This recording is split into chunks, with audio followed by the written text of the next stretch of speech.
Welcome, birds and turds, to the Angry Bird Pod Show. I'm your host, Kyle.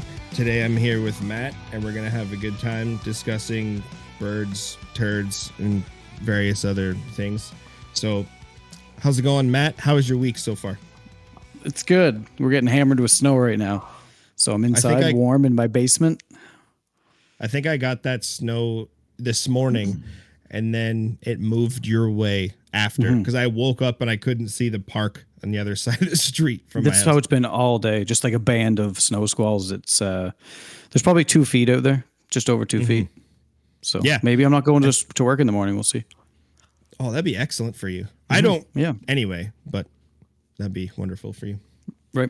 I'm going to do something to introduce this show because we do it every show. Did you acquire the necessary tools, Matt? This tool? No, you're the only one with one. Yeah. All right, I'll start off the show. It's the holidays, and my wife's a little bit of a lush, so she's been drinking them all. I hope she doesn't listen to this. Anyway, I have a beer. Is that okay? That's fine. All right, I got a beer. Oh, you know what? Yeah, What? Go ahead. No, go ahead. I was going to say there's something else new about this podcast that the 14 listeners don't know yet. 15. 15. You counted them? Yeah. My aunt started listening. Oh, good. Tell her I say hi. Hi, Matt's aunt. We have someone who's made quite an appearance on this pod show already. Kind of. Mostly in spirit, but today for us it's physical. For them, I guess it would be digital. I don't know. Perhaps. Sure. Welcome to the pod show, Mike. The infamous Mike. Michael George Riley. Voldemort himself. And he opens too. That was a Diet Coke though, so. That's okay. Oh. So Matt found the fucking emotes in Discord right before this. So there might be. I won't use it again. I will not touch it again. I don't want to ruin the audio. Matt really gives off it'll be like good though. Lowbrow sports talk show radio. Yeah. Maybe that's what we're going for. I'm not sure. Maybe. It could work. I'm glad you're here, Mike. Then you know. Oh, there is that one. There is that. Michael, I'm glad that you came to start 2025 off with a bang. Look, I'm a serious YouTuber, and that's true. I didn't think this was going to degrade into what it already has. So you haven't been listening to the pod down to our level. You haven't been listening to the pod, I guess. When you agreed. Well, actually, yeah. When you said you have 15 listeners, it's going to stay there because I'm not going to listen to my own episode. So that's, I think. We're going to lose listeners anyway. So I think with you here, we'll lose listeners even faster. Well, so, we'll try. We'll try. Yeah, we'll see what we can get up to. Yeah, if I can't get monetized. Demonetized. I want to get modified too. So if I can't get monetized, then neither can you. So. Do you want an addictomy or a lop it off of me? I want the urethra. I've never heard those two. Urethra is going to be the name of every podcast from here going forward. I was trying to take some urethral shots the other day. Amateur. Normally we just call it a piss filter, but yeah, ethereal snow is when you put a shea piss filter on it. Hey, I want to congratulate you. I want to congratulate you, Michael, on joining along Rain and Shay Smith on the Algonquin Raven Club. Hey, and Mark too. Mark was there. Oh, and Mark. No, Mark was already there. Mark was there with me in September. Ooh, okay. Yeah, so he had already seen them, but whether he agrees he got a shot or not, I don't know. He did this time, but you three officially have been inducted to the very, very popular and ever-growing Algonquin habituated Raven Club. Hey, so congratulations. Don't feed the wildlife, but birds aren't wildlife, so. That raven stole my spoon and my peanut butter Tupperware. Son of a gun. Is there a backstory to that? Or? No, I mean, Hey, I'm not the first to feed that raven, and I won't be the last. Yeah, he was cool. Saved the day. If it wasn't for that pair of birds, I probably would have sold all my gear this morning. Yeah, so well, the trouble is nobody buys Lumix gear, so I wouldn't have sold it. I would have just posted it. Actually, I think it's already posted since I told you I was going to sell it a week ago. So it's just sitting there, collecting haven't dust even had an email. online. Yeah. Well, originally, Mike, Rough. that we made some plans to go up to Algonquin for January 1st, New Year's Day, and the weather again. It's been a kind of an occurring thing over here. The snow kept me from making my way all the way up there. I turned around. Well, but kept you because you sold your pickup truck for a minivan, and then decided not even to drive the minivan. You decided to take the Ford Civic or whatever. So it's funny because I said I'll take the Fusion. I'll take the Fusion up there because I have many times, and I was planning on saving gas, and I did save gas. I did save gas because I didn't go. You didn't make it. Yeah. That's so the most technically, thrifty you've ever been. No, I don't know. Remember the day that I was supposed to meet you, Kyle, at TTP, and it was snowing a lot. And I said, you know what? I'm not going to make the drive. I think you may have. I think I still went. That was the beginning of last year. And I went to Lindsay, and I decided to just walk around, and I found that saw-whet owl out hunting. Right, 9:30. Yeah, so I mean, I did turn around and I did see a snowy owl on a pole, a rain special.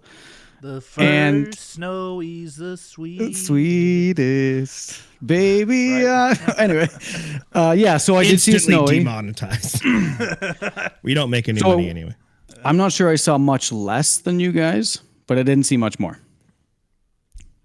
Well, did you feed? I didn't see anything. No. You should have. No. I didn't have anything to feed it. Mice up there too? Yeah, like I didn't have mice. I think they only really like mice. The white ones, from what I see on the guides. They like voles. They like mallards. They like lots of stuff. Well, I didn't have any of those as snacks. You don't keep a spare mallard in the console of your Ford Fusion? If I see a mallard, I don't like mallards. Mike knows this. You're only ever 5 minutes from a mallard, no matter where. Exactly. So that's why there's so many snowies show up. There's an old internet thing that there's always a duck somewhere watching you. I think it's like I think it's a Herman comic. There's like a fear that you're always being watched by a duck. The duck's probably a mallard. Oh, probably. Yeah. 100%. I think that's the only duck you like, isn't it, Mike? No, I mean I hate all ducks. Yeah. I hate. Good answer. And why do you hate them? Ducks are fucking stupid. Ducks are fucks. Yeah. No, I value wildlife by how agreeable it is, and ducks aren't. So, have you heard of the comedian Mitch Hedberg? Oh yeah. Mitch Hedberg has a joke. He says, "I find a duck's opinion of me is very much influenced over whether or not I have bread. So maybe you just never have bread." Well, here's my problem. I've decided I'm no longer anti-feeding. I'm just annoyed at the birds that aren't ready to be fed. You know what I mean? That's a hard turn. Yeah. Like it's now that I've successfully dealt with the Algonquin wild ravens. With, are they still there, or did you? I actually like had to carefully navigate out of the parking lot because they were, these ravens. Like if you listen to this podcast and you live somewhere where like ravens come to a dump or something or wherever, some places apparently they're not skittish, but every raven I've ever seen is 10 out of 10 skittish, doesn't let you get close. So it was a long story, but when I pulled into the parking lot, our buddy Mark had said, "Hey, there's one here." So I turned around, I came back, and I pulled in, and I thought I didn't want to ruin it for him, so I parked far, far away, and then I like quietly got out. I didn't even shut the car door or the truck. I just like quietly shut it, and I immediately just lay down in the snow and pulled up my lens, and all of a sudden I see the bird fly. I'm like, "Fuck!" I flushed the bird.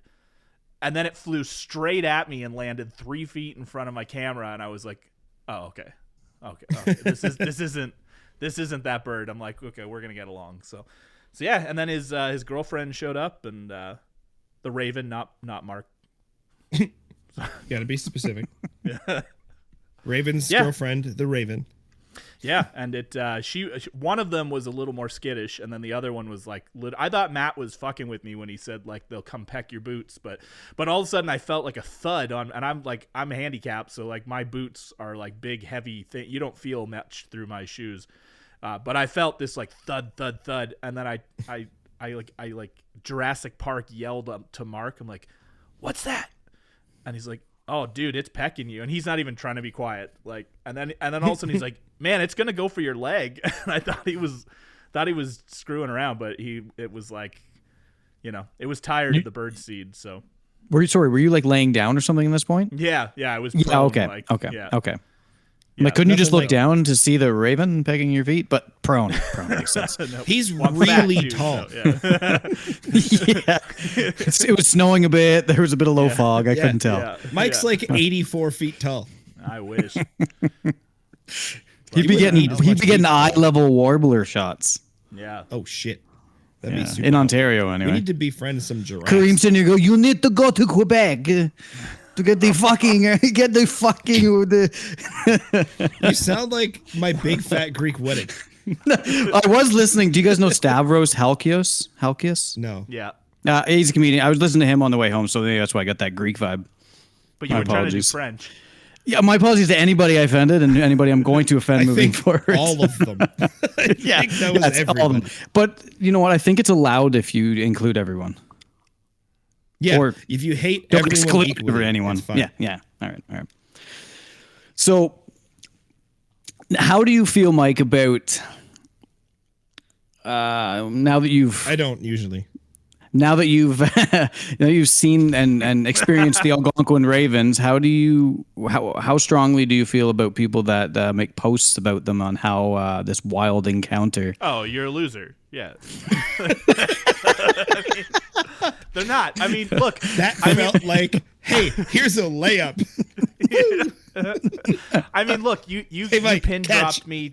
You pin dropped me where the Martins are, and then I showed up. No, and there's a I don't. bunch of I don't pin people- drop. I don't pin drop. Yeah, the Mew Lake dumpsters. If you're going, and when you get there, you won't be able to park because there's going to be a bunch. There's going to be 14 more people from the podcast going up there now. Go for There it. won't be Yeah. room. They'll have to move on. Yeah. Well, they'll collectively be dumber than these little Martins, but They got to push past all the 600 F4s in the parking lot. On Yeah, Fridays. I've been pretty lucky myself because the few times that I've gone up, it's through the week. I kind of try to plan that, and you might have one other person.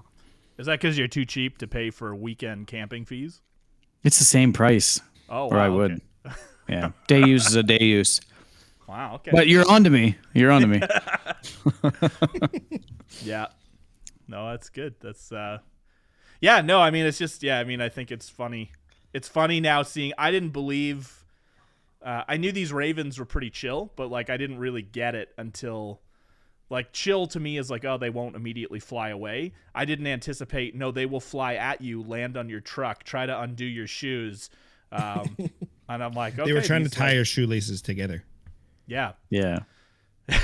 I don't need their help Cheeky to trip. bastard. Matt can attest No, me to neither. that. So I've Oh. heard stories.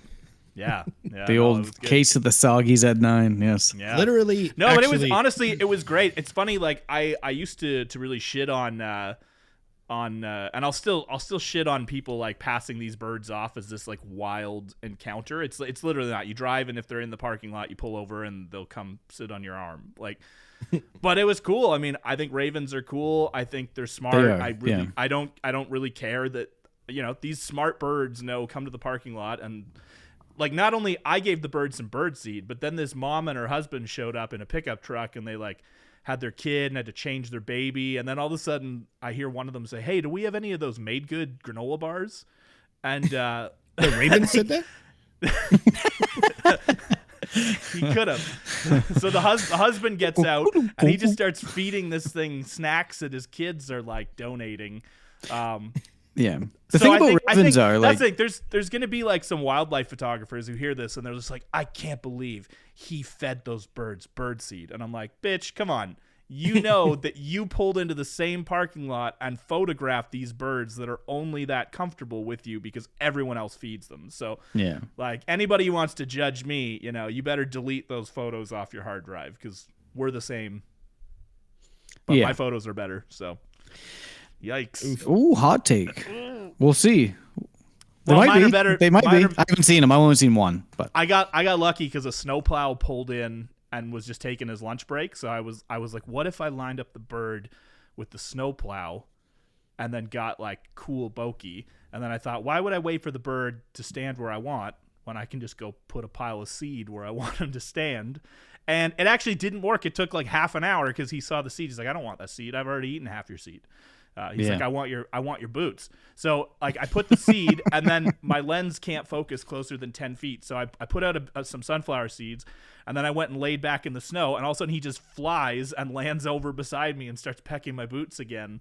So it was actually, it took more work than I thought it was going to take. So surprising.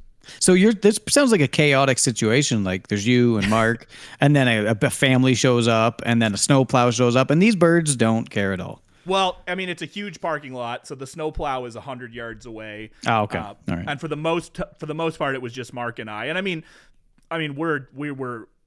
we thought we needed to be quiet to not scare the birds, but we were pretty relaxed and chill. You know, when I wanted to change lenses, I was like army crawling to the truck and silently opening the door. And then after an hour, I just walked over and like shoot him off my mirror so I could get my macro lens. I'm like, dude, come on. Yeah. So it's when I first experienced them, I was actually I had my truck and I put the tailgate down and I opened my cooler and one landed right on the tonneau cover facing me 3 feet away. And that's when I knew, okay, this is fair game. Yeah. But nobody talks about that. Everybody like tries to isolate them against the trees and be like, I had this beautiful experience and look how loving they are. They mate for life and they have 400 raven babies and I walked 10 miles and through a blizzard and I planned this shot for years and this is what I got. I'm like, oh, I don't know. I had to take a shit and pulled over and saw these birds at the outhouse. I like your story better, to be honest. But that's just more my speed. Sounds more realistic, really. It was hard. It does. Honestly, though, it's funny because like for a bird that was so, I don't even want to say cooperative because he was too friendly. Like it's like when you used to tell me about shorebirds that would like come up and walk over your hands, and I'm like, dude, my lens can't focus closer than 10 feet. You need to stay. I needed to draw like one of those salt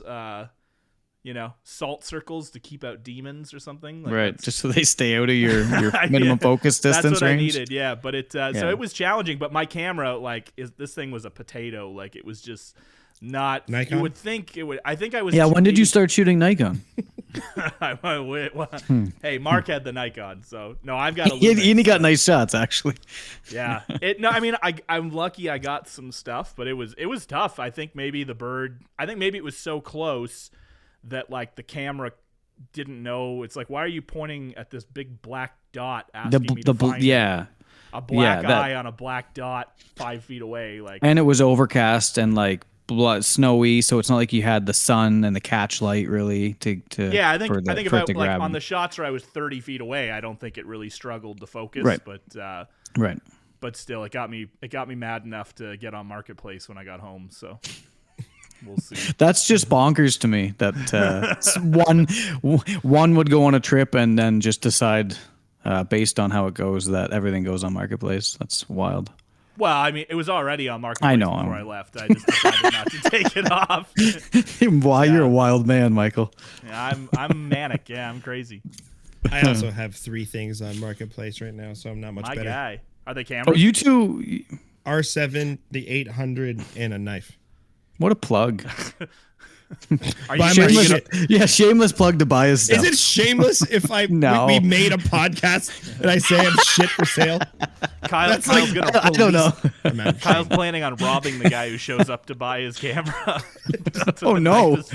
Meet me at my house, and then you rob him and run back inside. Hey man, you should have bought my knife. Are you, Mike? Are you interested in an R7 by chance? I'm not. Okay, no, I just figured. What about a lens that has a minimum focus distance of like 19.5 feet? I used to own that. Yeah, I'm better than APS-C, so that's. Whoa. Yeah, you're Micro Four Thirds. No, not anymore. I'm 2 times better than that. Michael 8/6. That's not No, how fractions I mean, work. I meant the crop factor. I know. Oh. We'll come up with another name. No, That was we a did good name. earlier. Wasn't it It's funny 'cause MacBook Michael? Matt keeps telling, he's like, you should change your YouTube channel. I'm like, that's a catchy name, but in my heart, I'm like, there's no way I'm gonna be on Micro Four Thirds for more than like a minute, A week? So yeah. 4/3 of an hour. It didn't last long. So what's that? Like I did. Yeah. 20. It's unfortunate it didn't something- last long, you know. Oh, go ahead. Go ahead, Kyle. I was going to switch gears a little bit. Yeah, 'cause go you ahead. Yep. When you said something about the minimum focus circle you should draw around yourself, I kind of have done that to all of my cameras, sort of. So Mike, actually, tell me if you do this. I'll be bored at work. I'll grab my camera and just start like looking through settings. I'm like, what can I change? And I'll just like move something or change something. No, I heard you say that on a previous podcast, and I'm like, this dude's as crazy as I am. I do it all the this time. is like a different level of crazy, but I can't say They're I'm with you my on that. emotional support devices. I always have them on my desk. It's a And good when I get size. upset, I'm just like, I'm gonna practice like shooting at a little. You keep 3D that in your printed night spider. table? A longer one. I keep the 800 in my night table. Okay. No, but what I've done is I've Turns put his wife on. Yeah, I'll pull out the big black Canon, the BBC, and just be like, "Wee." Shout out to my buddy Joey for that joke. I always had like black Canons with a big lens. He always called them my BBCs. It was very funny. I like that. No, but I put the like scale that tells you how far away the subject is on the live view, so I can know when something is getting close to minimum focus distance, especially with that 800, because it's hard for me to judge. I feel like 20 I know feet. when it's. I feel like I know when it's there when it just goes blurry in my viewfinder. Right, but if something's coming towards me, and I can go, oh, it's going to be, so I should stop shooting it because it's now going to. And it's, if I'm stationary. What you'll see in my Move to another library subject or is like photos that are sharp and then 5 or 6 that are not. Yeah, that's It's like the end of the shoot an roll of R7. my film. It's like the end of the roll of my film where it's just like, nope, too close. Kyle, you know they don't take your camera away if you like fuck up those last 5 shots, right? Like you They can don't? just burst it. The police don't come to your house. They do. Oh, that's Sir, a you were relief. trying to shoot too close. That's going to be a forfeiture of your property. Oh, I thought the minimum focus distance was federal law. Is what I thought. I do appreciate that the length of and effort that you go into to know your camera and to add these things to it to show you when an opportunity is ending. You know what I mean? Like you kind of get to know all of it. Well, Whereas I'm very layman with mine. Like I got 4 buttons. I use 4 buttons. That's it. Like that's it. Yeah, Like but I it don't has really mess more around with it. buttons. You could be doing more things. I'm not really good at what the things that I do now. I'm not gonna add any. I'm not good at anything. In the same logic, I'm not good at anything. So what's adding one more setting to a button that I'm never going to remember? I think you like the chaos. I do. Yeah. It keeps my brain thinking about stuff that it's more productive than what it could be thinking. Sure. Yeah, that's See, healthy. Now that's where I agree with you for sure, because that's like Yes. I'm a guy who has a lot of hobbies, and I'll go. Sometimes it works against me. Like one day a month, I'll go a little manic and like won't be able to sleep for hours and hours because I cannot stop like my brain. But most times it really helps. It's like, this is how I detach from work. If I'm stressed, I love it. Kyle's holding up like Lego F1 and Star Wars. And that's it. I'm into sim racing. I'm like a serious musician. I'm into Warhammer. I'm into like anything to keep my mind busy from. You just started playing the dredge of- drums, right? Well, yeah, I mean, I just bought a pedal steel that I broke. Like, the Yeah, second there you I go. started. Oh, yeah, I didn't know you sim race, bro. Let's do it. I'm bad at that Logitech too. wheel. Yeah, yeah. I'm not good at like most of these things, but I trash do at all the of same. Like I would rather obsess about a camera than think about like work. Like that's what hobbies are to me. I don't understand how people go through life who don't have hobbies they can sink themselves into. What do? Just worry? like about stuff that's bothering you. It's I've kind of like lost sleep. we're building an addition on our house, and this morning I came out to my office and the door to my garage was open, and I'm like, it's the hall. I didn't think anyone would be here. And I go in, and like one of the contractors, and he's an old guy, and he's just like sitting in the garage having a smoke, which I didn't know we were smoking inside my garage, but but he's just sitting, and he's old. He doesn't have a cell phone, and he was just like sitting there, just waiting to see if anyone else shows up to work, I guess. And I walked out of there just like shook. I'm like, what? How long was he gonna sit there without the internet? Like, I think they call that mindfulness. Have you ever tried to go to the washroom without your cell phone?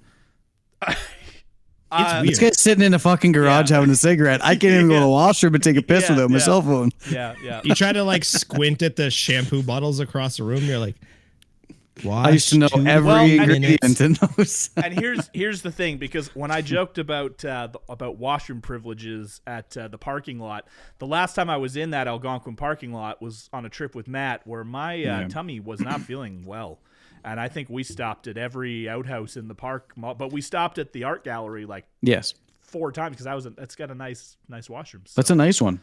And I had a video I had a video each time you walked out of the stall, like of this shame, this walk of shame with sad music, and it was kind of a theme. You added the sad music. I felt like angels were singing. So you were relieved. I was just like, look at this poor soul. A while ago, I listened to the podcast Mike rerun with Alex, and you guys talked for a while about shitting in vehicles. Oh yeah, well, it's only happened once. I've never done that. Not once in my life. I mean, relieved myself in a vehicle. You don't want to have to, but but I was thinking, because I was debating, do I drive the car or the truck, and I totally forgot that it was New Year's Day. So because I was texting Matt this, I said, okay, I'm so tired. I'm like, I got to get, I don't drink coffee. So I'm like, I need to get a Red Bull or something. And then I was like, I'm going to go to Tim Hortons, get some food, use their washroom. And then I get to Tim Hortons and they're like, oh, we're not going to be open for an hour and a half. And I was like, good thing I brought the truck, because there's a lot of space in the back if this gets problematic. But I made it to the park. So yeah, it was good. Interesting. We were good. I feel like I'm missing out. Maybe I'll just go shit in the car after this. No, I'm not saying it's something to You'll look have a story forward to. for the next pod. I'm just saying it's. Yeah, would you story rather will shit? be I shit, and then I fixed it. No, it's just, would you rather shit into a bag in the back of your car or into your pants? It's just like, if you had to pick. Well, I understand. I guess I'm lucky enough to have never been in a scenario where I've had to make that choice. Yeah. I've always had the opportunity to actually get out of the car and shit in the bag. It's never had to be in the car. Well, I don't like an audience, so, you know. Oh, that was the only reason? Oh, no, I'm totally going outside. Yeah. I went to when I was... You don't have to gather people around. See, Matt hasn't shit in a car. Matt has shat in front of people on trails. Literally, I got to McLaughlin early in the spring, and I had to shit, and I saw a trash can there, and I had a McDonald's bag, and I just right in the behind my car. It is what it is. Wow. You know, but it was never in the car. And then I was walking Carden one time, and I had to shit so bad, and I only had a pocket full of masks. It was COVID. Yeah, it was COVID. I had masks. They were probably used. They were breath masks. Yeah, but I just choked on some Diet Coke there. Sorry. My bad. Sorry, I never shared my shit story. There you go. It's never been in a car though. There now. My son, when I pick him up, he goes, "Daddy, why do you have TP? Why do you have toilet paper in the back seat?" And I have some in the back kind of container of like the car door. That's because you're too cheap for Kleenex. Well, maybe, but it's just I just said, sometimes you got to go to the washroom, and it's been used quite a few times since the whole mask escapade. Maskapade. Yeah, do what you got. Right, Maskapade, the old Maskapade. Oh, hold on. Can you say that again? Maskapade. Oh, the old Maskapade. All right. You're a week. Oh, you shouldn't have shown me those. Oh, you didn't. I found them. I didn't show you those. I didn't know if it was going to be the brump or the wop wop wop. Well, these emergencies were probably all in pursuit of birds, so at least you guys are staying on brand for your pod, right? Now, there is one way. That's true. Yes, you're right, Mike. There's one way to avoid the shitty emergencies, and it's probably not traveling all the way up to Algonquin. It's maybe trying to find some things a little more local. Yeah, or vegetables. Just eating vegetables would help. It's a Yeah. I mean, We could all exercise more. but I mean, hey, if you're gonna eat 3 farmers That wraps wasn't to my start angle. your day, then yeah, Farmers wraps are good though. they are. I think I got you on them, didn't I? you did. You were my first Yeah. farmer wrap. Thank you. Where were we going? We're going to Wolf. No, it was in Lindsay at Fleming. Oh, interesting. All right. I think, or maybe we were going to Wolf, and then I just got them every time Maybe. I see you. I think it's every time we see each other we have one. I right? think so. Yeah. I mean, that's not like the only time. I only save them for when I see you. Okay. I guys save are them for when I adorable. see a Tim Hortons. So No, they save them for you. Actually, that's how that works. They go. I keep Mike's gonna wondering show why up. I'm fat, but It's No, we because know. every Tim Hortons is saving you a We sandwich know. or a wrap. yeah. Everywhere I move, Tim Hortons opens up. It's weird. When we were looking for houses, we for some reason started realizing how close a lot of them were to Little Caesars. So then it became a kind of a funny joke to be like, oh, this one's only like 3 kilometers from a Little Caesars. We moved to the only town that doesn't have a Little Caesars. So like we're so far away from a Little Caesars. Wow. Do you have a Tim I Hortons? don't- You don't have a Tim Hortons? We have 2 Tim Hortons. Oh, okay. All right. So does Bancroft, it turns out, and neither of them were open when I needed to take a shit on the way to the park. So- There's a theme That's here. surprising for Bancroft, actually. You Yeah. feel like one of well, those would it was be one just of it the was New long Year's ones. Day, like I said. So Oh, But even yeah, but even that the helps. ones where I was going up Highway 12, like Beaverton was open, Brecken was open. Even when I came back through Aurelia, it was open. wow. Bancroft, they party hard up there. Yeah. There's Ain't been a nobody couple getting times up that driving early. to TTP that I haven't been able to get breakfast until hour or so into the drive. That's horse shit. We live in a first world. Fucking horse shit. Don't you know So that we're aggressive. wildlife photographers? That is horse shit. Yeah, people got shit to do. I Yeah. need my farmer's wrap at 4 a.m. Yeah. Come on. Yeah. I'm on What's my with- way to I- see nothing. Come on. At least give me Oh, the, give me that's the it. fucking donut. I will say, Mike, I've literally, unfortunately, felt the exact same way where I'm like, I give up. Everything sucks. Like, I know Matt shits and he sees a snowy owl like 4 feet from his house. I know Well, there yeah, were 4 some feet around. from his house, but 20 feet up a pole. So I mean, is that Well, really, same with me. I'm no better than really that. how you want to see them? But I did want to find one. I did want to find one, and I know people had seen them in my area again, and I've been like trying to find them, and I haven't been able to. And Well, maybe then- stick to the maintained roads next time. No, actually I was near the road I got stuck on, where I found one. you were I on the right was track. in the right spot. Yeah. Okay. I wasn't you- far. I don't know if you want me to mention this on the pod, Kyle, but the motorhome that you found. Anything happened with that? Have you gone by at all? So the day I went, it was. Does Mike know this story? No. no, I don't think anybody does. Maybe the pod. Okay. So I don't know if we said it on the pod. You didn't. probably not. So a while ago, maybe a month or two ago, someone I am aware of posted. Actually, we did mention this on the pod. I wasn't. I think that's fine. No one does. That this person found some short-eared owls, and they just tagged the county that I live in. And I was talking to Kyle Swanson, other guy.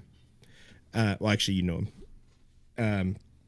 And he was like, "You have to find, or I wonder if you could find where this was, because a couple of the images she posted, there was some cows that were kind of unique and an RV in the background of one of the shots." And I was like, I gotta be able to find that in my county somewhere.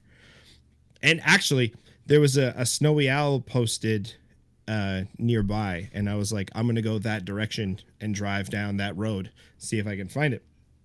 As I'm driving, I'm seeing fields with black cows, and I was like, this feels familiar. And then I pulled up I looked kind of around and I was like, I don't see the RV anywhere. It was kind of just farmers fields. I kind of crested a very shallow hill and I saw a house with an RV parked in the back. So I pulled up that picture and it was the same RV. So I was like, I'm in the right spot. I stayed there for a little bit. There was actually a bald eagle on a pole. That one barn had some ponds or something behind it. And there was a bald eagle that was standing on a post in the property, which I realized after I snapped a picture, but it was hot trash. It had a band on its wrist, ankle, leg, which was kind of cool. And then on the next concession over, I saw Northern Shrike. So I was like, this location is probably good. It kind of looked a little shorty-ish. There was like unmaintained fields and scrub and some kind of thinner forest with piles of shit in it. So it kind of felt good. But I haven't gone back. That day was very rainy. I think it was noon or 1 o'clock when I was out there. So not your typical shorty. I know people who, after I had said I had found the spot to people, they had said that they've gone back to try to find them. But then I was like, when did you go? And they were like, noon. And I was like, no, you can't find shorties usually at noon. On Amherst, you can. Yeah. Well, yeah. Like if you know a roosting spot, you could find them. But if you're searching for them, to hunt, to be find. Hunting, and it's usually more evening, mobile. Yeah. And then actually, this is sort of separate. There was a guy who I started talking to. Well, I sent him one message or two messages on Instagram. He saw a short-eared owl, and he's from where I used to live, and I knew it must have been around. He didn't tell me where exactly. He told me a town, which isn't far from me, in a different direction than those other ones. And I know of a sighting of another one a little further away than the other two. So like, but all within 45 minutes radius of me. So I should be able to find them at some point. But nice. That's a big radius. It is. The two of them are kind of in the same direction. But the other one, I was going to message her and be like, have you gone back and seen them at that spot again? But I haven't yet. I was hoping to go out today for some different owls, but weather and stuff, so I didn't go. I stayed in. We should. See, and that's what I've learned after my Algonquin fiasco, that I don't have that in me anymore. That's especially owls. I think I'm just like done with owls, because the randomness of owls for me is just like, it just defeats me. I can't handle going out and not getting something in line with what I wanted. It's not to say that I expect I'm going to get like something amazing, but like we drove, so like Matt had to turn around because the weather was terrible. It took me over 4 hours to go 2.5 hours normally, on 3 hours of sleep, my wife covering with we've got a 3-year-old and a 1-year-old on the holidays. So I'm like, this was like a big ask for me to like go spend a day. And we got up there, and like every sure thing was, and it's like, I didn't go up there thinking I was going to get a wolf. I thought I was going to get a Canada jay that's used to eating out of people's hands on a trail. Nope. Thought I was going to get a grosbeak. Nope. The only birds at the entire feeder were chickadees and goldfinches. So in all these hours, I'd literally seen a bunch of goldfinches, some chickadees, one nuthatch, and a red squirrel.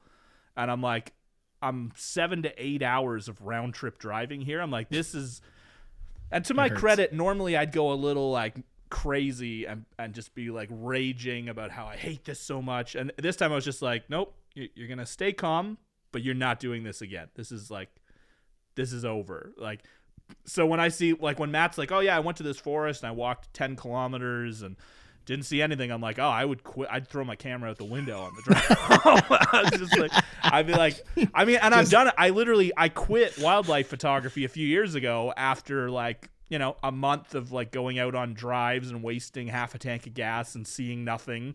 I got home. I'm like, this is a stupid hobby. This is dumb. I don't like this. So I've kind of learned like I need to focus on targets that are sure things, and like situations I can make sure. Like ospreys. You like ospreys? You're gonna see an osprey. You might not get a good picture. It might just sit on its nest all day. You might not get what you want, but you're not going to go out and not see the osprey. Like Matt and I paddle a lot, and every time we go, we know we'll see ospreys and kingfishers. We know we'll see loons because we're going to lakes where we know they are. So it's like it's not like every time I come home with a great picture, but I know I'm going to see it. So there's an osprey right here. Yeah, well, that's why I said it, because I know you've got the osprey hard on. So it's and I'm with you. I love them too. So yeah, no more owl. I'm not chasing owls. I'm like, you give me a pin drop and a mouse, and I'll go do owl photography. But I was just going to ask you, Mike, what if we came out with an app called Pin Dropper? Well, no, That's because just Google, it's man. only Which community? It's only ethical if you pin drop in private Discord groups, right? You can't do it public. It only has to be to small groups of people who will share with small groups of people they know. Right. That's how you ethically pin drop, right? So it's a slope. Yep. It's definitely a slope. I'm being an asshole. For sure. Yeah, just Oh, I know. It's fine. Yeah.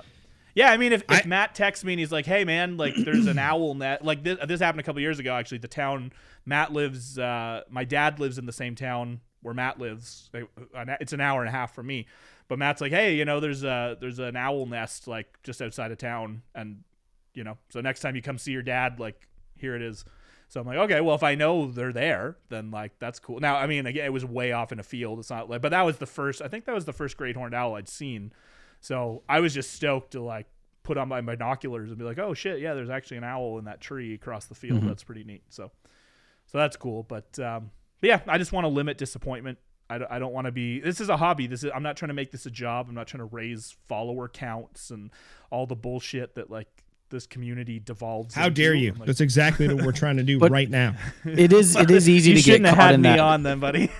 it's easy to get caught in that herd mentality. You know what I mean?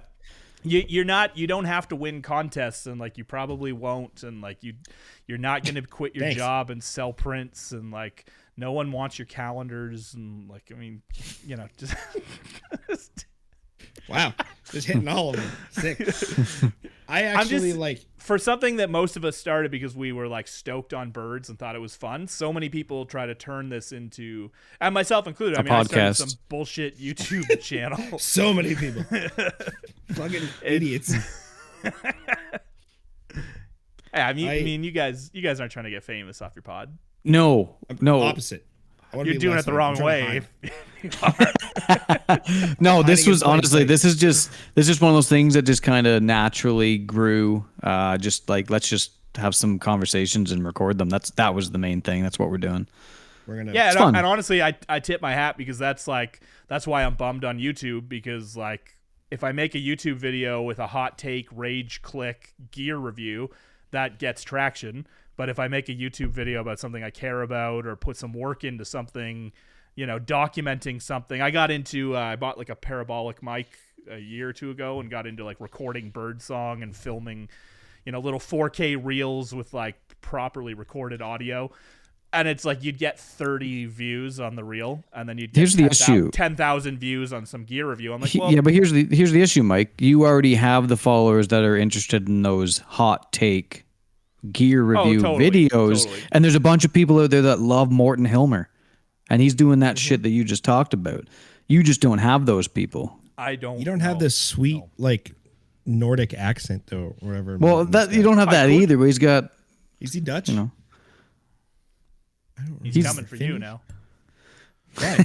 He's the best. We're offending everybody. It's all the same. No, but I think my point is the people that you have brought in are not that viewing group. So now you have to do the work to get them too.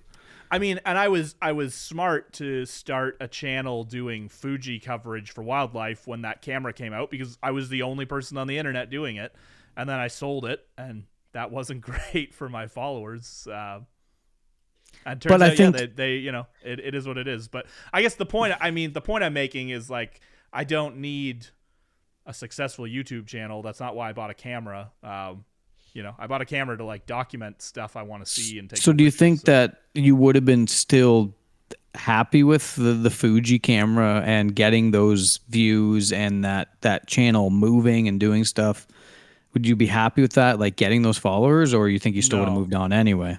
Well, the Fuji was terrible. Like, I mean, those videos were. I mean, I don't want to say they were lies because at the time I thought it was good, but once I moved on to other things, I was like, this thing, it struggles pretty hard. Right. But that's that comparison again that we talked about. Yeah. Thief of joy for sure. Yeah. But no, I mean, it was like, do I want to especially that was before I had kids. So now it's like, do I really want to spend my time arguing with people about like that plays a big part. It sounds exactly like you. No, I don't want it anymore. I'll be honest, that sounds exactly like you, Mike. I do. I will say though, like I've definitely been in the position where I'm like, I am upset that I haven't seen anything in months, and then I'll like you will send a text to Matt and be like, I have an idea. I'm gonna sell everything and buy this one thing that's not actually any different than the other things, but it's different enough that I want to do it.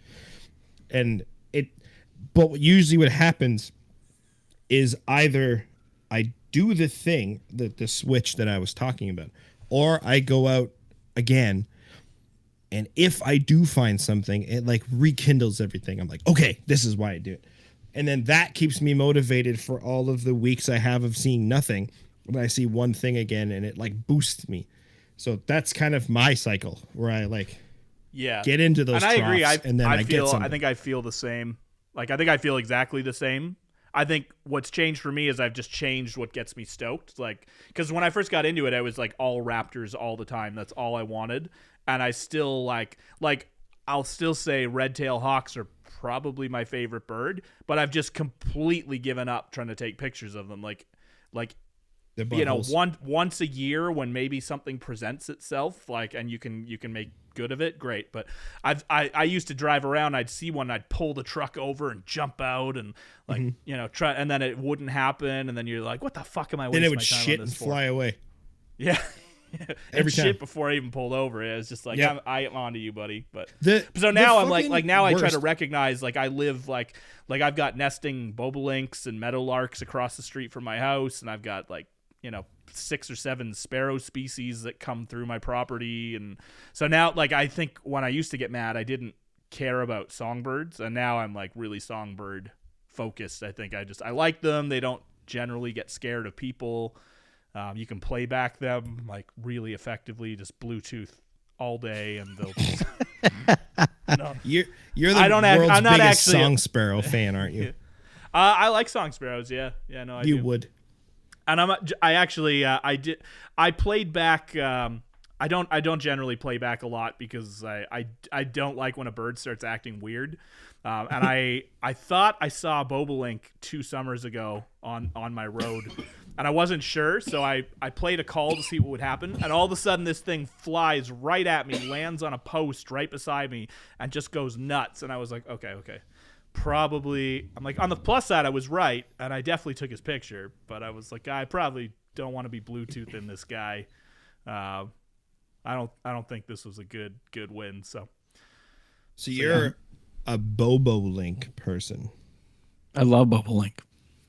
I'm a bobolink person. Well, whatever, bobolink. Bobo, they're not clowns. They're like the coolest little R2D2s ever. They kind of look like clowns, yeah. I guess. I inhaled some twisted tea and it's not sitting right. You got the original too. That shit's got bite. Slightly sweetened, baby. That's Barks. It's like me. Slightly sweetened. That's what you need. Yeah. You're not very sweet. Just slightly. It's not like I'm going to cry. Just slightly. Mike's just so funny. 6 or 7 sparrow species for your yard sounds like something that could be a project in its own. Yeah, I mean, I've had so song, tree, grasshopper, clay-colored, fox. I'd have to look at those are all for sure. I mean, I think they all look the same too. I definitely think they all look the same. Maybe you should start documenting them more, and you'll realize they do not. I like ducks. I think ducks are just assholes. Like sparrows don't. Yeah. Sparrows don't see you like turn your head towards them, and they just take off. Like or park your car. Yeah. You park your car, by the time you get to the lake, they're gone. You're like, oh, they're Yeah, and buggered. the thing I like Your about new shooting YouTube tree channel is line, going to be called Low Hanging Birds. Ooh, that's not bad. yeah, It's not bad. but There's it's not. something It's there. not. There's It's something not there. low hanging. It's like I want to. If I want to Ground observe dwelling. Sorry. If if I want to observe a hawk, let's say, I assume you're saying low hanging, like because it's not difficult. Maybe I'm taking that the wrong Correct. way. Yeah. No, I'm like if I want to observe an osprey or a hawk, like and watch it do its thing with binoculars, like for me that's like the experience, but it's not going to be a good photo. It's too far away. You're shooting up at the post or the sky. So I'm like if I want to actually like make artistic photographs and like, you know, get some plants and foreground, all that stuff, then I need a subject that's, you know, 10, 20 feet away and it's not immediately deking. I like shooting the sparrows grasslands on like the roads because when they spook, they don't just like fuck off. They just fly 20 feet further down the fence, right? Yeah. So then you're like, oh, okay. So I can't get that close with this bird, or like maybe I can't get out of my car. But Right. they don't just like take off and that's the last you see of them. Like You should fucking try ducks do. meadowlarks. Yeah. Oh, okay. Well, meadowlarks is the exception. Yeah, Because they do Well, just I mean, fuck off. I actually get a lot of meadowlarks like nesting like right across from my driveway. So, but yeah, they're total They're the fuckers worst. for sure. There's a spot they're near where I tricky. used to live that was like bobolink, Savannah Bobolink. sparrow, bobolink, and meadowlarks. And I always went there, could get everything else, never meadowlark. Yeah, they're tough. They're tough. I still don't have a good meadowlark photo. No. And I've been shooting cardin for like 4 years now. Yeah, It's You gotta Cardin's be awesome, like, yeah. happen to be standing somewhere, then one happens to hop up on the post in front of you. and you be ready. You just didn't know you were there. Yeah. And then you're both like, oh shit, and you get a shot off. Yeah. One time I was at a place and I was standing next to a tree, and I think I was waiting for my wife to like hop across a little stream that we had just jumped over, and a kingfisher came booting in and sat right beside me, and I was like, what? Turned and immediately fucked off, and I was like, no. I think I've that's had the that closest happen. I've ever been to one. I've had that happen in the boat where like it lands and all of a sudden it's like, oh, I didn't see you paddling through there, and you're like, no, you're not supposed to. Yeah. Like, fuck. Remember that one on Buckhorn Lake, Lovesick? Yeah. Where we saw it in that back bay and we were hanging out outside the bay for a while, and then we just started paddling towards it and it's just like, nope.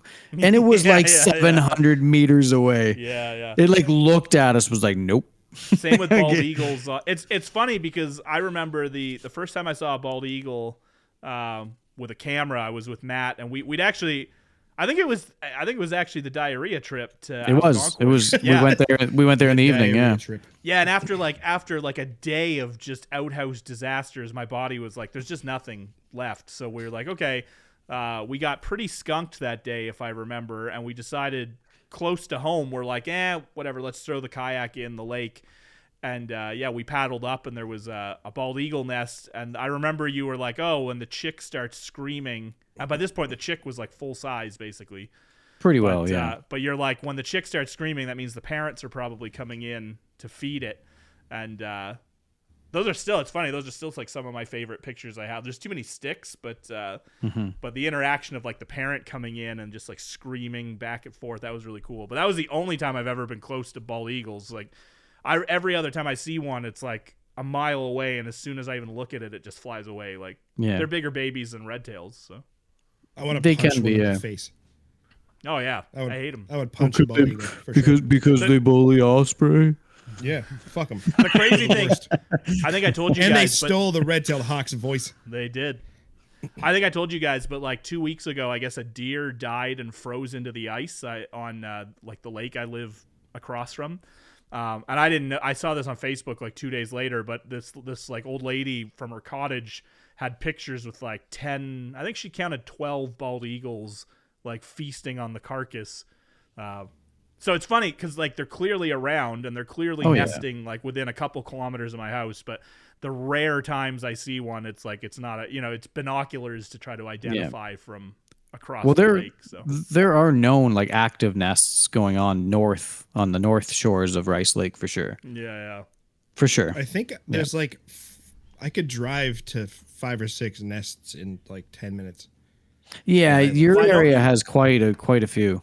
Go get He them. doesn't I don't know like why. he doesn't like them. Oh. No, I don't. If there's one where I am, I will take pictures of it, but I'm never gonna go look for them. We have Rice Lake's like pretty big for ospreys. Like there's probably generally like 20 active nests like surrounding the lake. Yeah. But they're all I'm still trying to find a good one where you can get like a good line of sight on the nest from like a hill or something, but Yeah. yeah. I've yet to find one. There's one I used to like hanging out at that was actually it's really near where I work now. Literally where I work, there's 4 osprey nests within 5 minutes drive from my work. Yeah. But the one is on a bridge, and the post that it's on is kind of right beside a sidewalk, so you can look straight up at them. And when they look down at you, it's the funniest thing because they have funny. like stupid little pinheads in their eyes, kind of face forward. Yeah. So they look at you with this like crazy look in their face, like, "What are you doing there?" You know that It's guy so Harry funny. Collins on Instagram? Yeah, he's got great work. He had some cool osprey stuff, and I think I messaged him about it a couple years ago or something. But it was because I was like, "How did you get eye level with this nest?" And he was like, "Oh, well, I was on a parking garage, and like the nest actually, like the parking garage was at the perfect height to like just peer into this nest." But like, There's that's kinda one- neat, so. There's one in Kitchener that if you wanted to, you could walk on a train track and then be probably eye level with it. It's What if just the train off. came? That's your problem. That's a great story if the train came. You had to That's jump in wildlife. you had to That's jump in wildlife the osprey photography. nest. Yeah, that's the Yeah. caption that's the type of caption I want to read. I almost Yeah. got ran On a over by a post. train for this shot. Well, sort of Get like around. Michael Bay it a bit. You know what I mean? Like bay it the up a train little never bit, but- believed what happened next. Yeah. Lens Interesting. flares. So is it like a train bridge or is it like? Yeah, it's Yeah. just like but the osprey nest is on a pole that's beside it. Oh, So it's an it's not osprey on nest. the bri- Yeah. I thought it was an eagle. I thought it was an eagle nest. Oh no, Kyle wouldn't get hit Actually- by a train for an eagle. no! I'd make sure the eagle got hit by the train. I'd So push rude. him. So rude. They've come back now. They're not like Yeah. endangered anymore. You can be. No, moving again. I'm not. I'm not. Ospreys aren't Use endangered. DDT again. I Fuck don't it. care about conservation. I just like taking photos. You know. That's true. Right.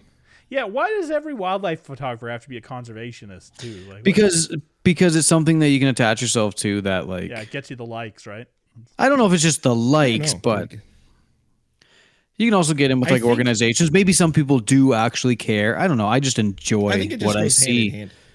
I think that's what bugs me, like, because we used to talk a lot about ethics, and I mean, I still consider myself pretty ethical. I jokes aside, I don't think feeding birds birdseed is unethical, and if I don't think it's unethical in my backyard, I don't think it's unethical to feed a bird in a parking lot somewhere else. I mean, and you can disagree with me. I mean, whatever, that's your opinion, but I don't have an issue with it.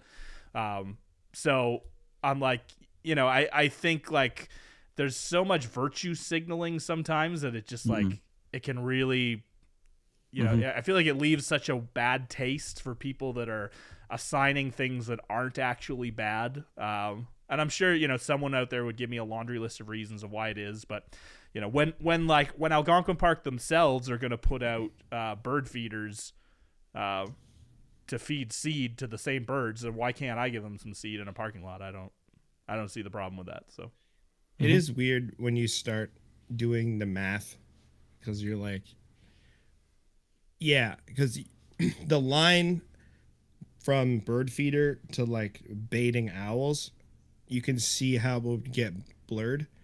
So I think you just have to make a stance somewhere along that range and then stay there. okay, here's a hot take. I'm not 100% opposed to baiting owls. I'm mostly opposed to it because I think the way most people would do it puts the bird at risk. But I'm like, hypothetically, if you're on an expedition in the Arctic and there's no cars around that bird's going to get hit by, do I think that bird is going to be harmed by you tossing him a mouse? I don't I don't think tossing the bird a mouse is what's harming the bird. I think like paying somebody to go do it beside a road somewhere is what's getting you into trouble. I mean, I've never baited an owl, but I mean, I live on a rural property in the middle of nowhere, and it's like, I've thought about, hey, if I see roadkill, why not pick it up and throw it in my back acreage and see what shows up? I'm like, nothing's gonna get hit by a car on my property. But I do think there's lines, and I mean, the reason I haven't done that is because I'm like, well, I don't want coyotes showing up and trying to eat my dog or my kids. So I think you have to think before you do stuff like what could. Same. That's why I'm not gonna play back, nesting birds. I'm like, I want to see them nest. I want to see them doing their thing. I don't want to scare them off or piss them off and then get all those, views. But I don't think bird seed hurts any bird unless you give them some real. There will be cut it with probably not or in something. There will be people probably not in our comment section because that doesn't exist, but it might now. there may be people who will trash can. Explain, fuck this Mike guy. Fuck that guy. It'll be just a trash, Mike. It'll just be a trash can. Trash can emoji. Inside joke. Inside joke. Trash can emoji.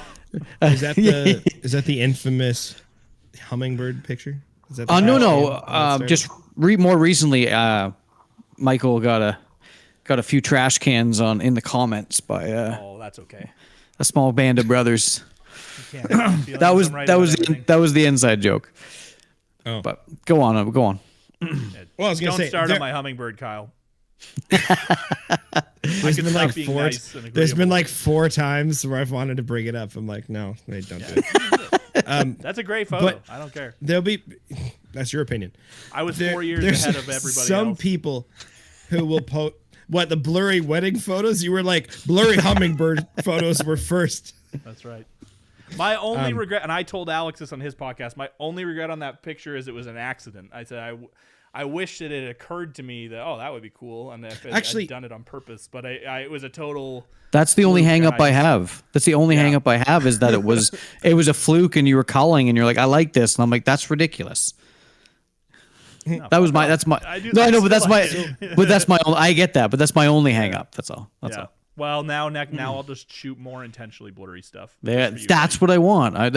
It's like that progression. It's like kind of like that. How can I refine it? So that's like I don't need a better autofocusing camera. You don't. You need worse. I think we talked about this with people posting things. Doesn't get much worse things. than what I'm shooting, Kyle. I think we talked about this with people posting things that are different and assuming that version 1 is the best version, so everyone needs to see it and praise it right off the bat. You know what I mean? It's kind of the same. It's kind of the same idea where it's like there could be something useful from that photo that you can blend into a better version of it. It's not done yet, so don't make me love it right now because I know there's much more to it than just version 1. The fact the art is so subjective, you really can't decide what other people will like. You can only know what you like. Yeah. Or you can't make an objective rating scale about how to determine if a photo is... That's another inside baseball. Well, apparently you can. Matt and I have talked about that. So you can choose parts of a photo that you can be objective on, but the whole thing coming together as an image. Like, for example, your hummingbird shot. I was talking to my wife the other day about actually a headphone amplifier. She love it? I do love it. No, the hummingbird shot. No, I don't. She never showed her. But, no. I wasn't showing her the hummingbird picture. But I was talking about He's afraid. I was talking about this amp. Call her right now. And people were talking about how this amp is too clinical. And I was like, I think I like clinical because I like Does Sony make it? That's what I mean. The overly sharp, like almost jagged, pointy sharp. And I like that. But I know that other people like Kyle. Thank you.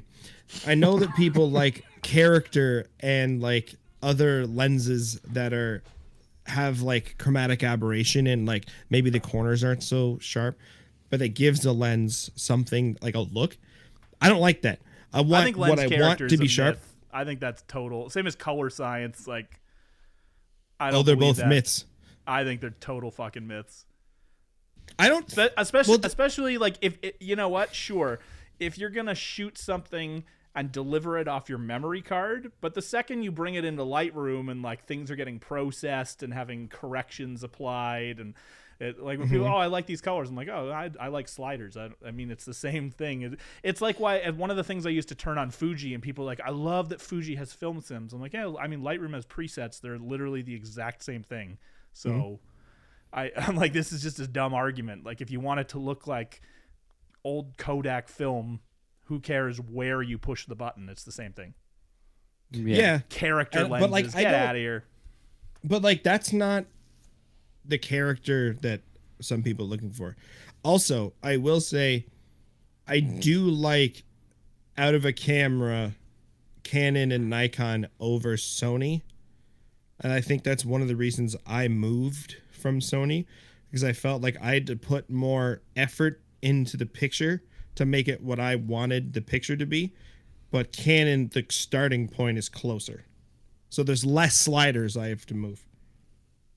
Less and is then more. Find 25 or 14 or whatever number I'm happy with. Do you batch preset afterwards? Me? Yep. Who are you calling a So batch? if you batch. Fucking batch. You think Like, you've got enough no, photos I that don't. need editing? Come on.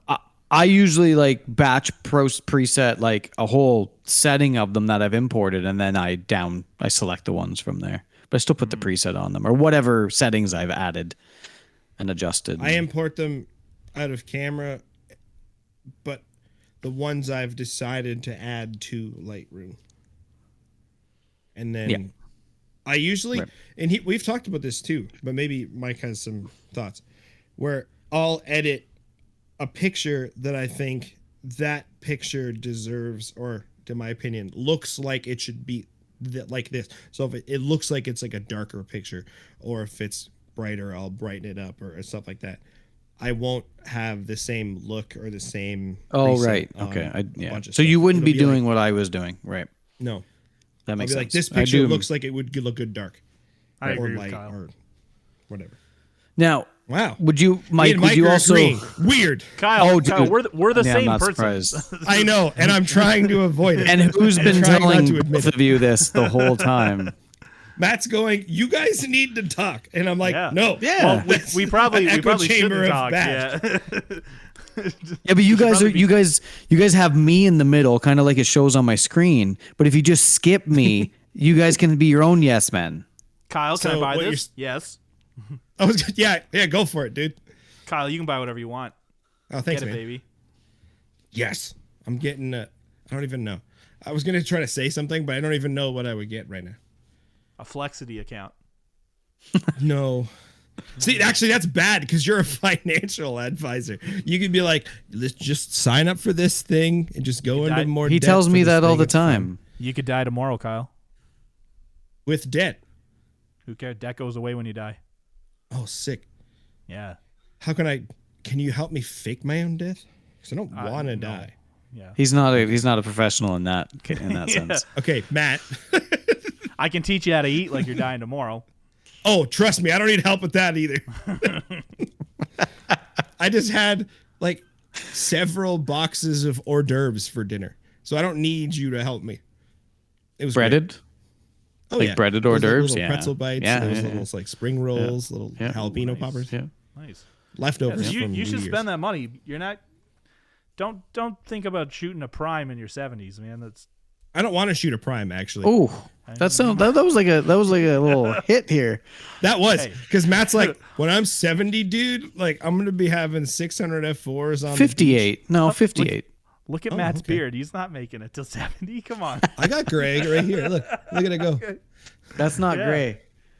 I thought I What combed is that that? out. I thought I combed that out. That's old man Anyway. white. Old man Winter's coming for it. Hey, listen, I'm going to be happy shooting my prime at 58. You're 800 of 11. Gonna have to. Still, The thing I wish I was talking to Matt today, and I'm like, the dumbest thing I've done with gear so Matt and I were on a trip. If I don't know, I think you guys mentioned it once. We were on a trip once, and I like stepped the wrong way and blew out my knee and shot putted my Z9 and my 500 F4 into the lake. And I got it repaired, but it cost me quite a bit of money to fix it. And then I don't know why I sold it. I said I was selling it because it was too big and heavy, and it was unwieldy.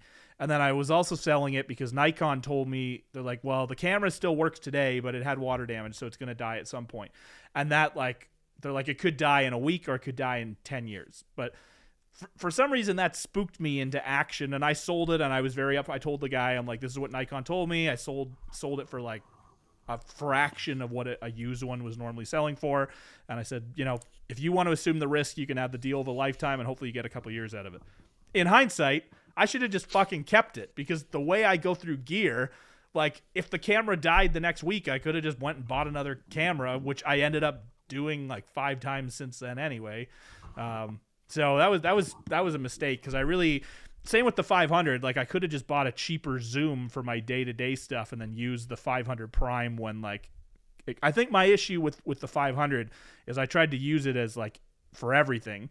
And Matt and I were in the field a few times where it's like Matt's getting pictures and I'm like setting up my tripod still, and then the bird's gone, and I'm just like, this is dumb. So that was a beefcake of a lens, right? Like, isn't like it really? Yeah, heavy? it was the Sigma 500 F4, super sharp, but yeah, it was like 8 pounds or something, 7.5 pounds. I want to try big. That it was great. I mean, it looked amazing. It was just heavy. That's kind of Sigma's thing. Like I find they deliver really good image quality, but it's heavier than the native stuff typically. So they're like Buckley's. They look awful, but they work. They look great. They're not fun to carry. Yeah. We were trying to see how slow we could shoot it that one morning at Frost. Oh right, yeah. I think I got it down to like, I think it was 1/4, like a quarter of a second. I'm pretty sure. Yeah, I was think shooting you were at down at like 1/25th handheld or something. Yeah, it was something. Which was pretty rad. It was heavy though. It is heavy. Yeah. You can only because I can do that with my 800 f11 for like 5 minutes, whereas like with that it was like 5 seconds, 6 seconds, and I had to put it down.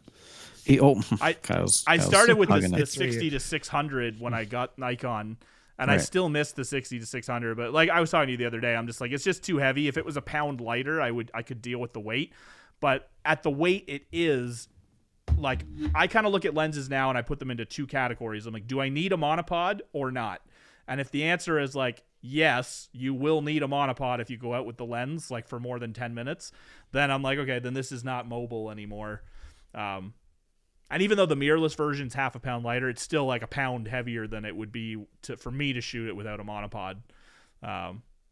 So it is what it is. But when those Ravens were like so close, I was like, man, I wish I could zoom out to 200 millimeters and shoot them at 2 feet away right now. This would be so much better than slapping on a macro lens. So that's why I want the 200 to 800. It's cool.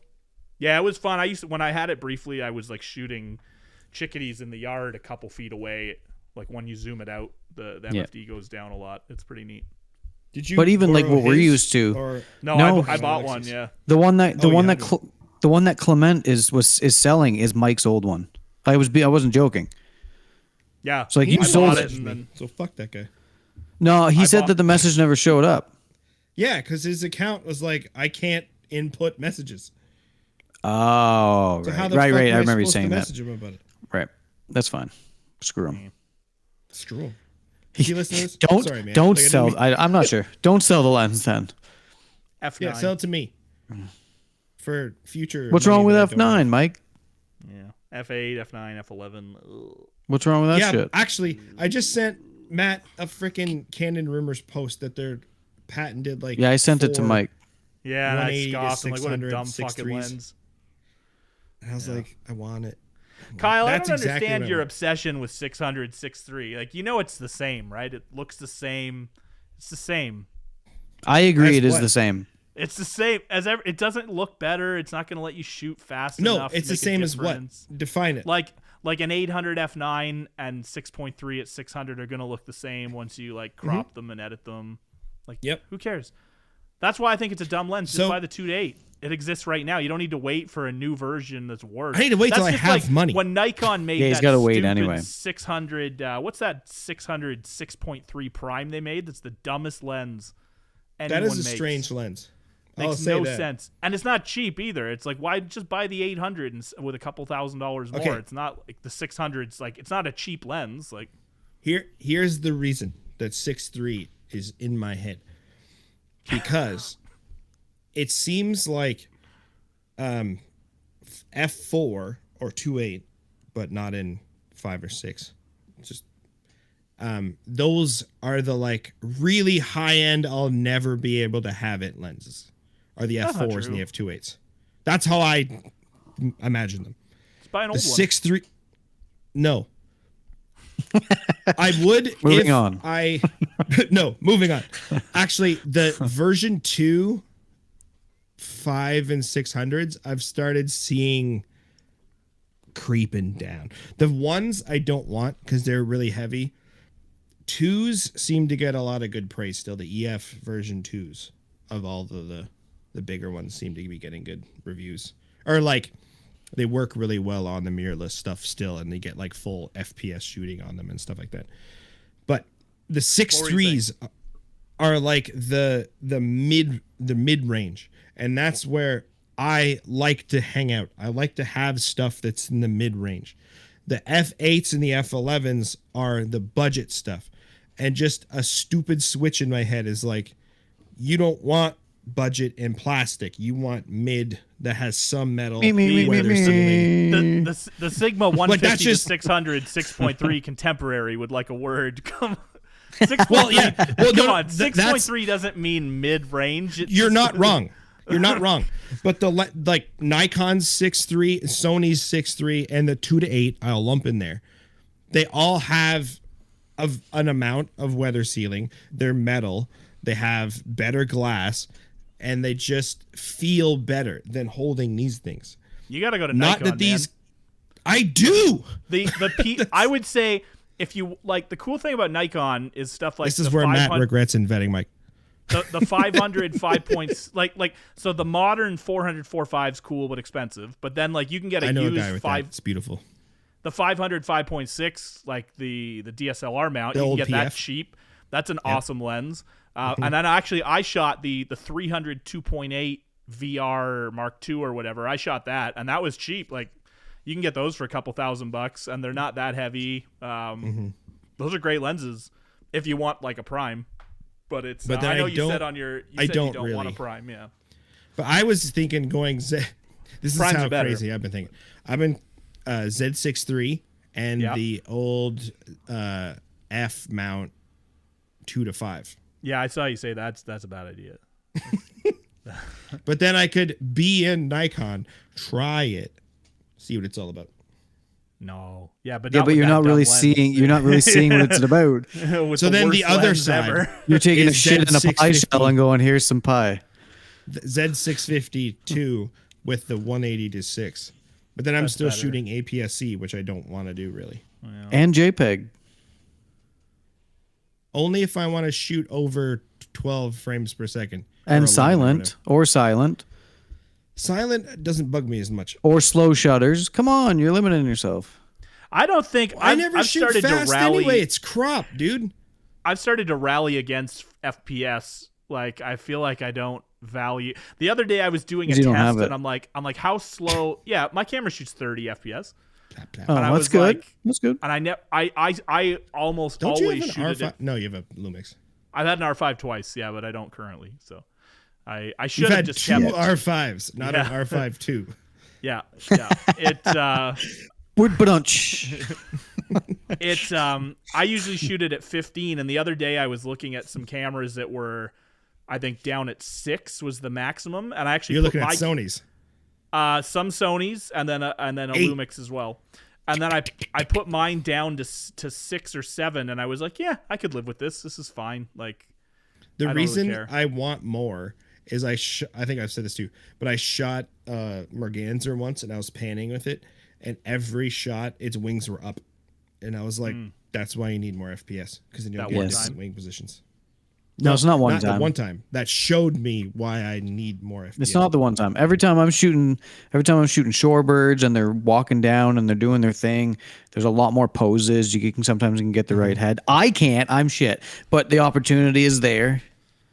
Matt and I have had a funny. Matt taught me photography, and Matt used to shoot a Fuji. Don't and put that on me. Ian. But the funny thing is, put that on me, Ricky Bobby. couldn't disagree more about everything, like whether it's how much gear you should spend, or where you should travel, Right. or how you should shoot. We just we just disagree on every single part of it, and I don't know. I just want to help you be right about things, but I don't know. It's a tough. It's hard. The difference boat, too is Matt. Matt's very skilled and thinks he's shit, and I think I'm okay. I'm just another hack in the middle of the pack. Yeah. No. There's nothing wrong with that. Healthier. There's nothing wrong with that. That's nothing wrong with that. I like that. Oh, you got. I'm just doing my thing. No. Mm-mm.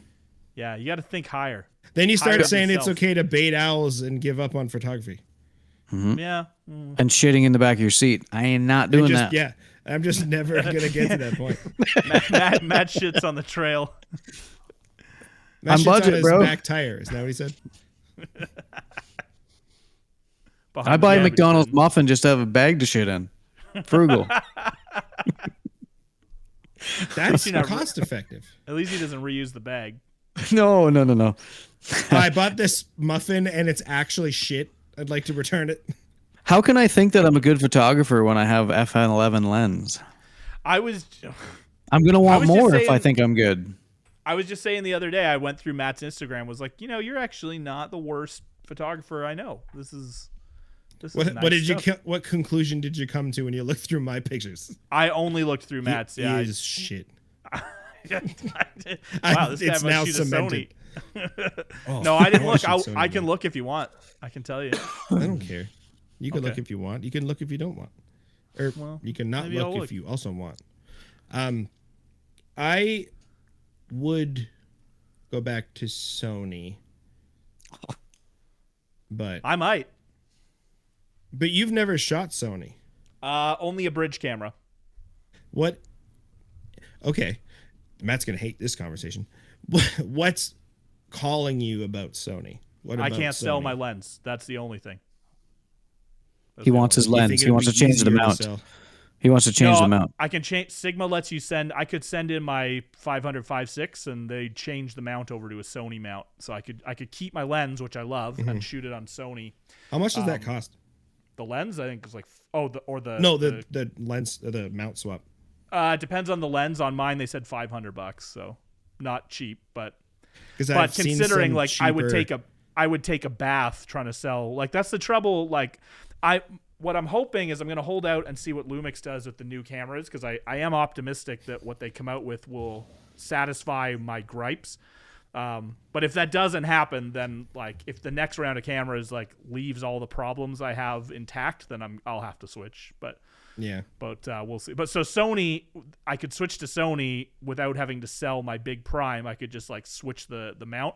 And I also like that every time any company comes out with something cool, E-mount is always available. Anamorphic stuff, because I shoot a lot of other stuff other than wildlife, and like I feel like everything's on Sony, but I don't like how Sony limits like frames per second and teleconverters, which probably only matters for the wildlife side of things that I would be doing. But that is like, I'm looking right now, I'm like, okay, well, a used A1 is not that much money. If I sold, my camera and my portrait lenses, like I could probably swap that all for an A1. But then do I want an A1 with no teleconverter capped at 15 frames per second forever? That seems kind of dumb. So interesting. So yeah. So I'm hoping the new Lumix says like an A7R5 clone supposed to come out like using that 61 megapixel sensor. So I'm like, as long as that thing can do at least 10 frames per second and the autofocus is good, like because their new Micro Four Thirds stuff is all good autofocus. So I'm like, as long as they take that and then level that up another notch, then I think I would buy that and be pretty happy with it. But Matt, we'll see. If Mike's gonna come on more, we need one of those sound bites of Jared Polin going, "I'll mount alliance." Yeah, we do. Yeah, we will. We will. I wonder if that's copyrighted. It will be if he Yeah. hears that we're using it. It's contractual that we mention Jared Polin in every Each Oh, episode. that's good. I think we have now. I think it's complete. There's been a lot, yeah. 10. Hey, This one's 10. In his Throwback 4, I never even said this. He took one of the names that I suggested on his socials. Wow. Can we talk about that? Because we both Wet Hot remember American this Summer. differently. I What? thought you suggested thick. I was pretty sure it was thick. No.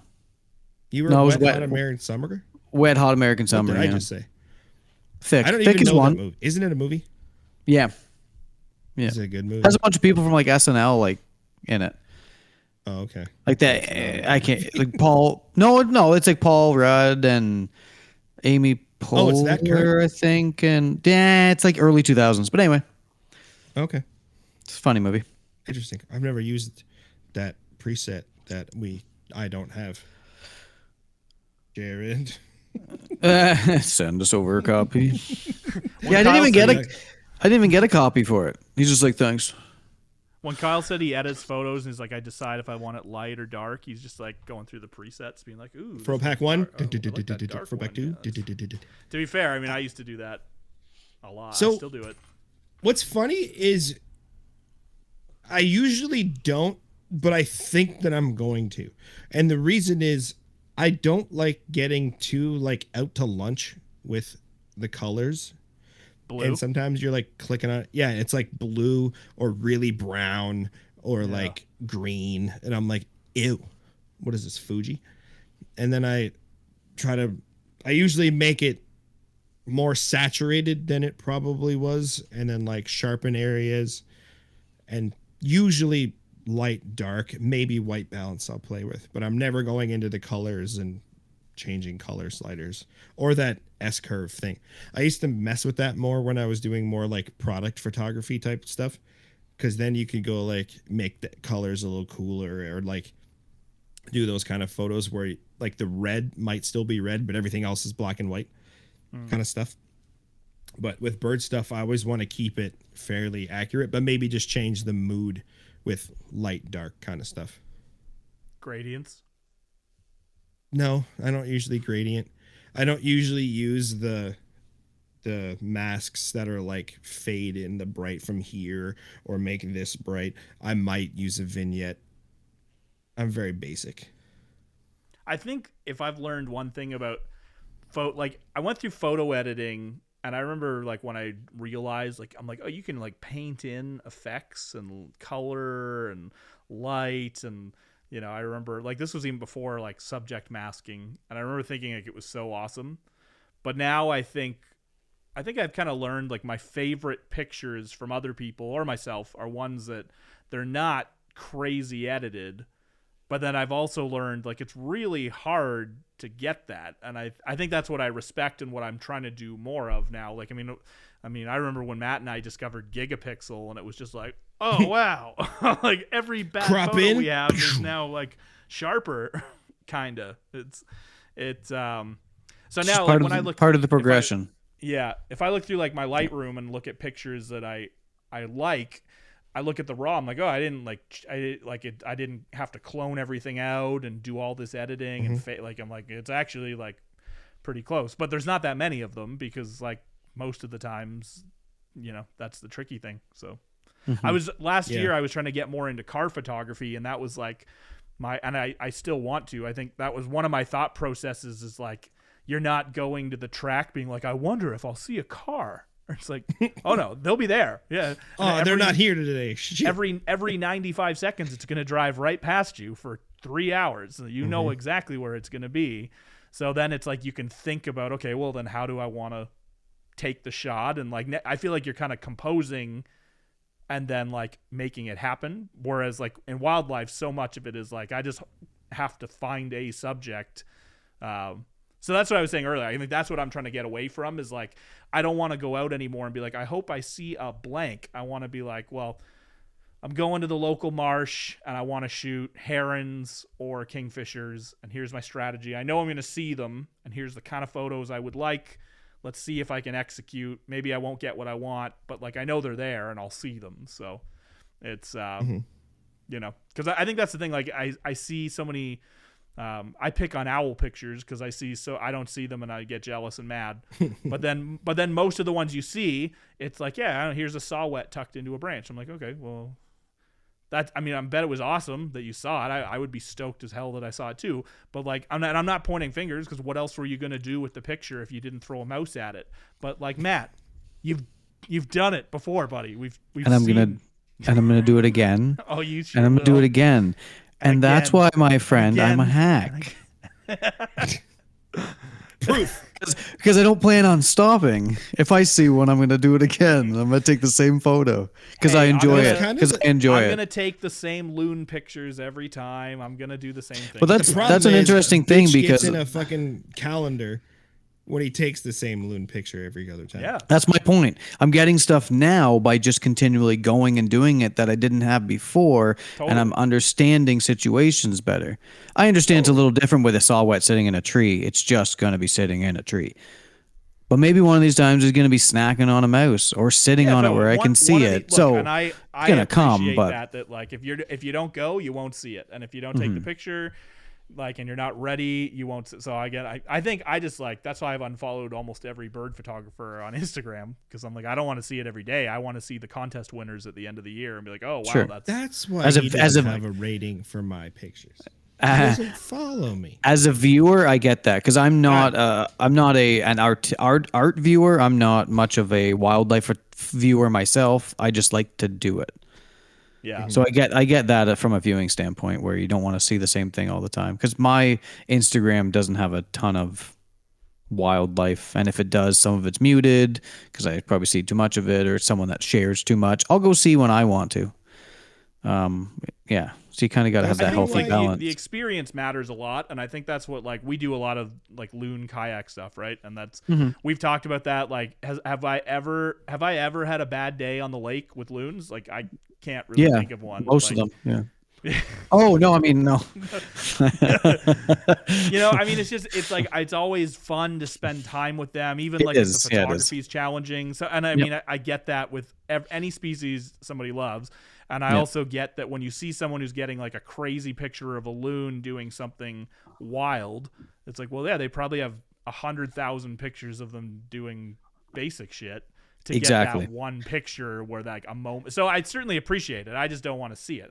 Maybe I think that's where I've landed. I'm like, call me at the B Pody photo awards at the end of the year and show me the 100 things people got this year around the world. Yeah, and that's all. I only need to see the 100. I don't need to see them every day. It's the oversharing, because you still have to put in the steps. You still have to put in the kilometers and the miles and the whatever you want to say to get those type of shots.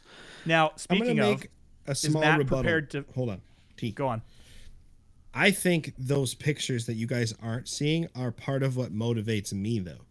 Because I go like, if that person can do it, I can do it. So now I need to go outshoot that person or that picture. I want that picture of a bird that I did. So that's why I look at it. It's just because like I need to motivate myself in that way rather than you're getting influence from it. Yeah. So you do follow a lot of bird photography. Only. So I have like 5 different Instagram accounts. Yeah. OnlyFans. So I have like 5 different Instagram accounts. The photography one is literally only bird stuff. And if I see someone post a picture of their family, I will unfollow them. Fuck you. This is for birds. And then I have like my personal one, and that's going to be like other shit. And then I have like my knife EDC type one, and that's all pictures of knives and flashlights and pens and fuck that guy. Carrying around like a chickadee in their pocket. That'd be awesome. But no, that one is for viewing. And then depending on what I want to view, I'll open whichever. And that makes sense, because you can curate what you want to look at just by what account. Yeah, that makes sense. It's kind of what you've done, what Mike has done and what I've done, but you haven't gone rogue. Just unfollowing and like I unfollow people all the time. Screw you. Don't want to see you. Don't want to. Well, there was one guy that was taking pictures of short-eared owls, and then all of a sudden there was boobs and butts all over my feed, and I was like, "This is the wrong Instagram." That's mine. No, that's mine. And then I'm like, "Oh, this guy started doing boudoir photos. Unfollow you." You were probably on the Angry Bird account, and I just happened to be just. It was funny. I was titties. literally like, there was this female photographer. I was like, followed by Angry Birds Pod. That wasn't me. I'm like, all right. Yeah. Wherever he's. So, Mike, I think you were going to ask me a question there before. I was going to say, are you ready to share your resolution with the world that you were telling me about? Is it the same one he told me about, that he's going to start being a nice person? No, I don't think that was part of it. Yeah. Oh, okay. He's going to find a new person to mentor. We're both fired. I'm thinking about. Is that what this was? I hate to break it to you. It's just no, it wasn't. Kyle. Was this about what I want to do with sharing and stuff? Yeah. Yeah. Sharon? So, Sharon, she's a cutie. So rather than boobs and butts. Boobs and butts.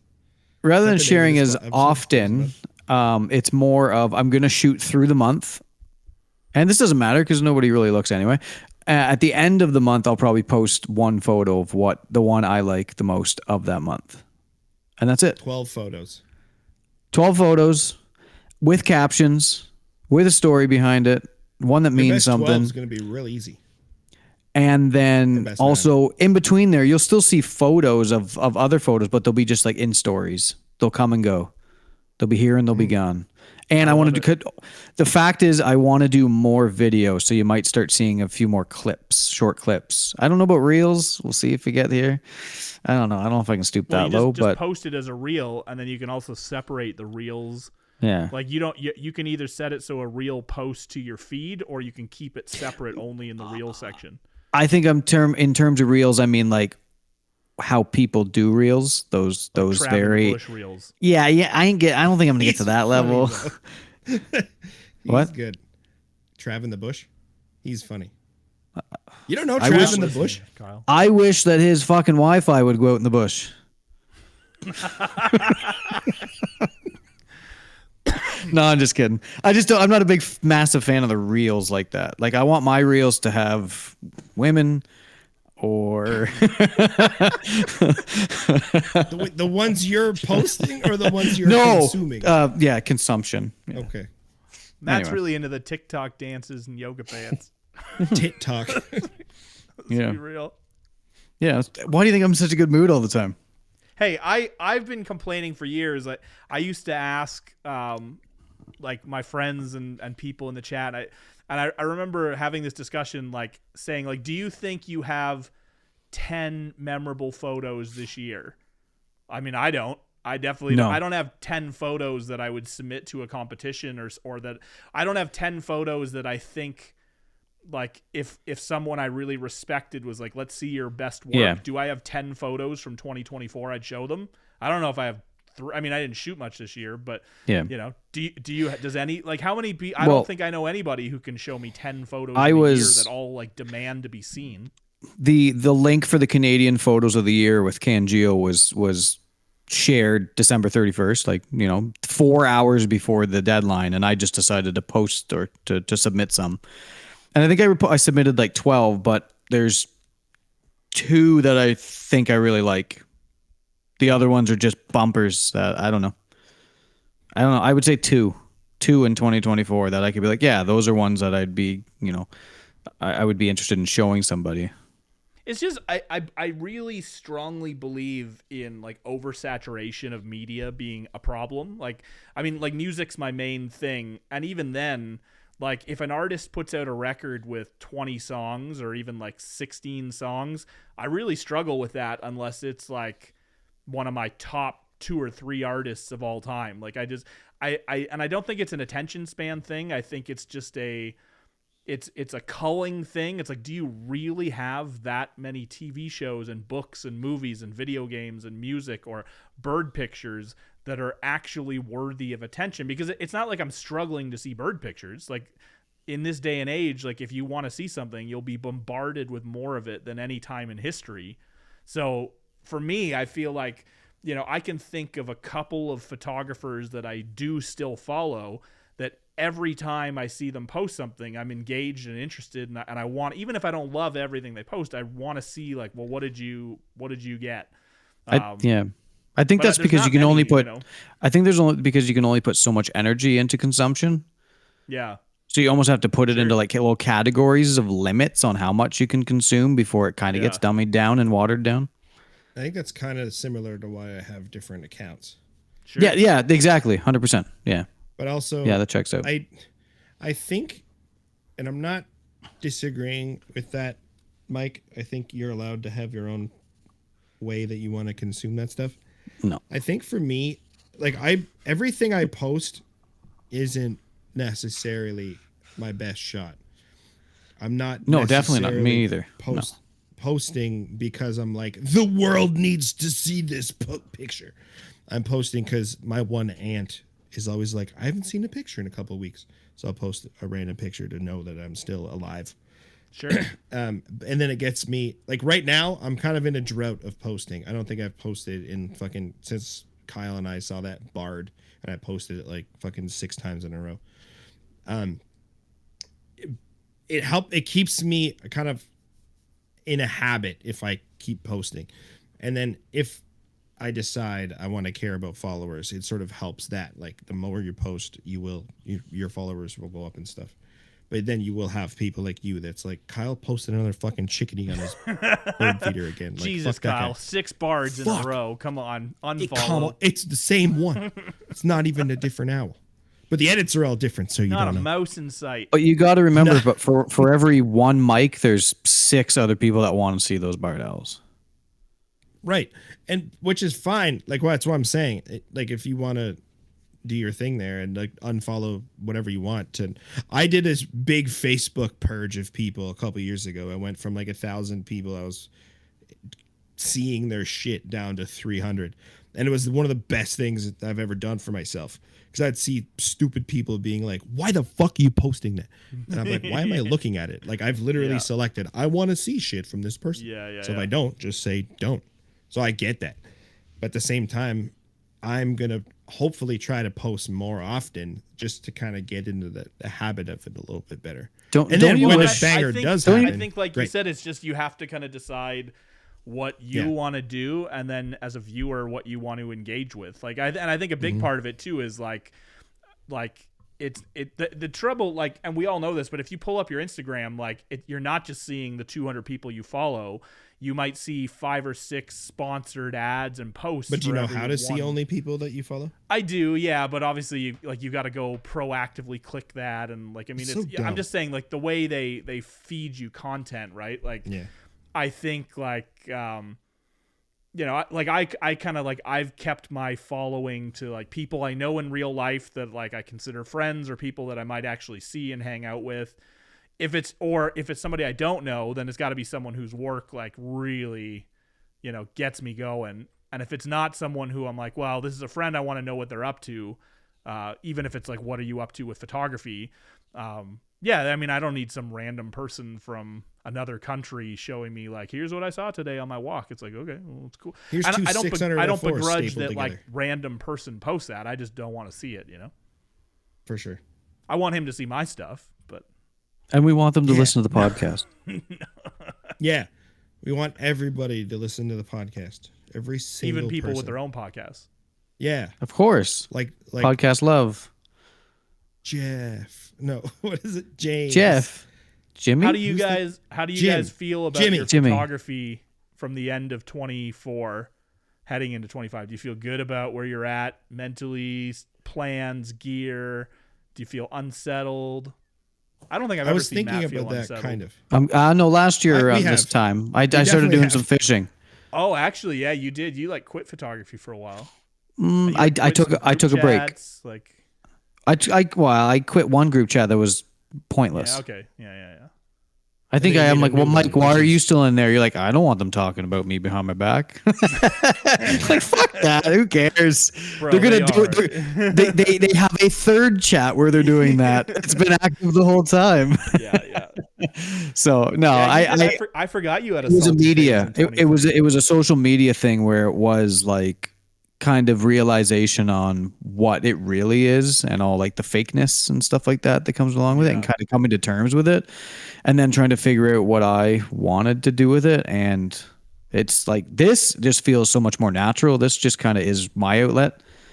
I don't need to do the reels. I don't need to have the followers. I don't need to be doing the stories every day. You don't need to see every angle. I don't need to be sitting with my dog.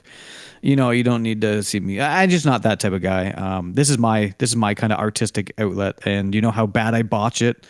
You hear it every week or every other week. So it's just, I don't know. This is what feels comfortable for me, and it's not really that social media kind of, presence in that way. I was kind of thinking about that question, Mike. I told this to Matt earlier.